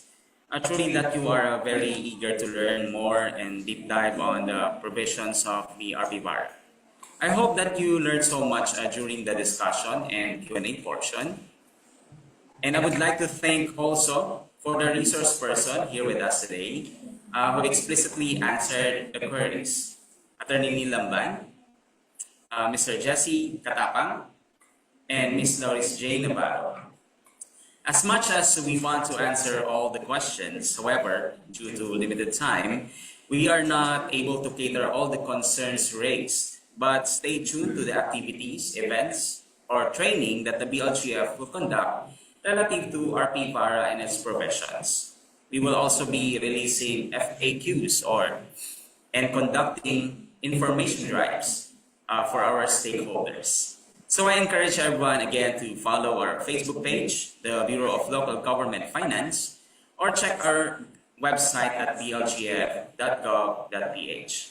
At this juncture, I would like to call our host, Ms. Harley Angeles. Thank you so much, Sir Russell. And thank you once again to our incredible resource speakers for their invaluable insights. We have had truly enlightening session. Now, we'd like to capture a moment with a virtual photo opportunity. So we'll be taking a snapshot of our three speakers, Ms. Lau, Attorney Neil, and Mr. Jesse, as they appear on your screens. So to ensure a clear and focused image of our resource speakers, we kindly request that our virtual audience refrain from turning on their cameras during this photo opportunity.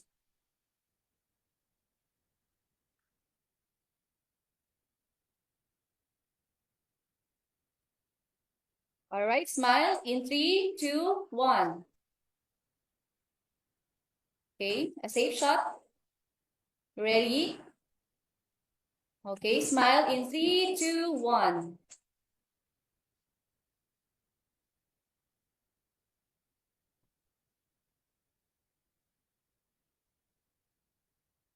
All right. Thank you so much. So that ends our webinar on RPVARA.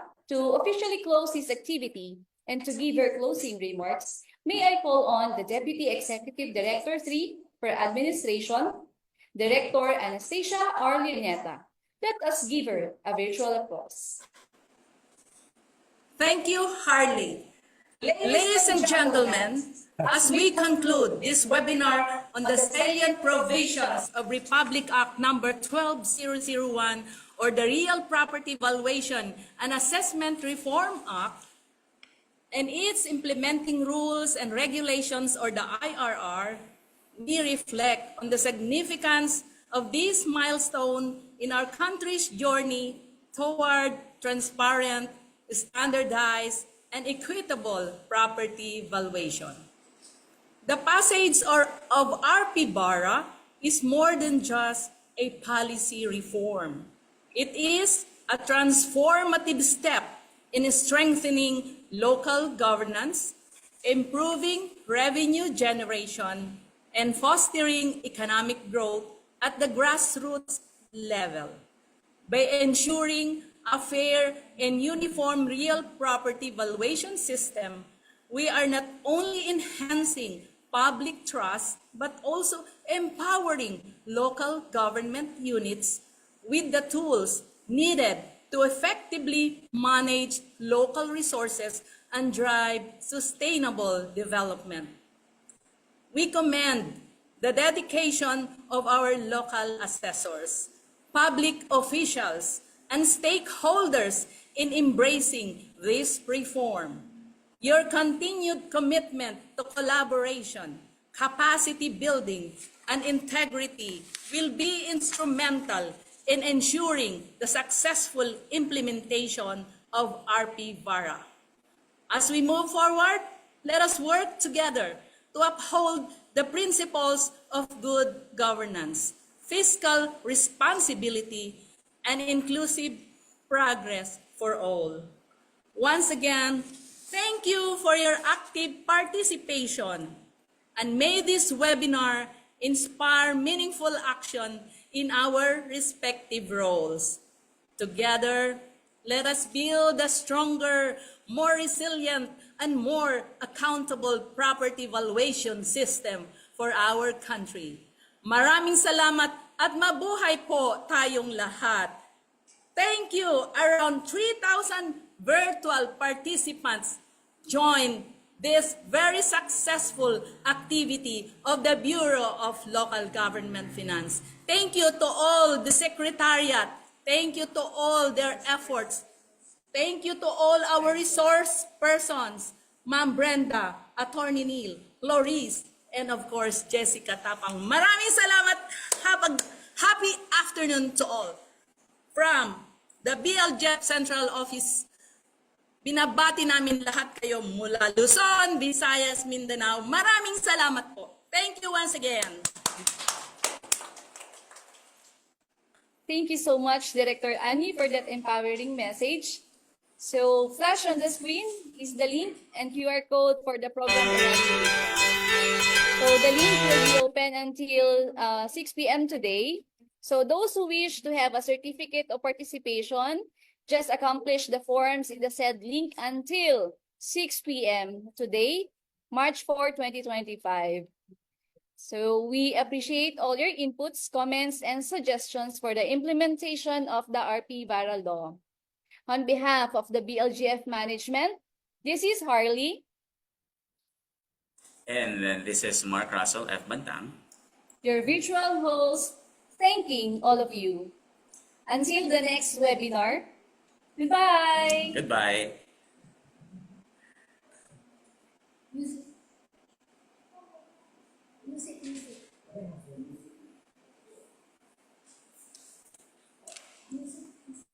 Kayo lang.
hope that lightens up, no? Our Q&A portion, since we are actually strict on time nga po. So there are questions na hindi po nasagot po natin. But stay tuned that the BLGF, we will be conducting sessions on this. And please look forward and stay updated on our Facebook page and BLGF website. So thank you so much.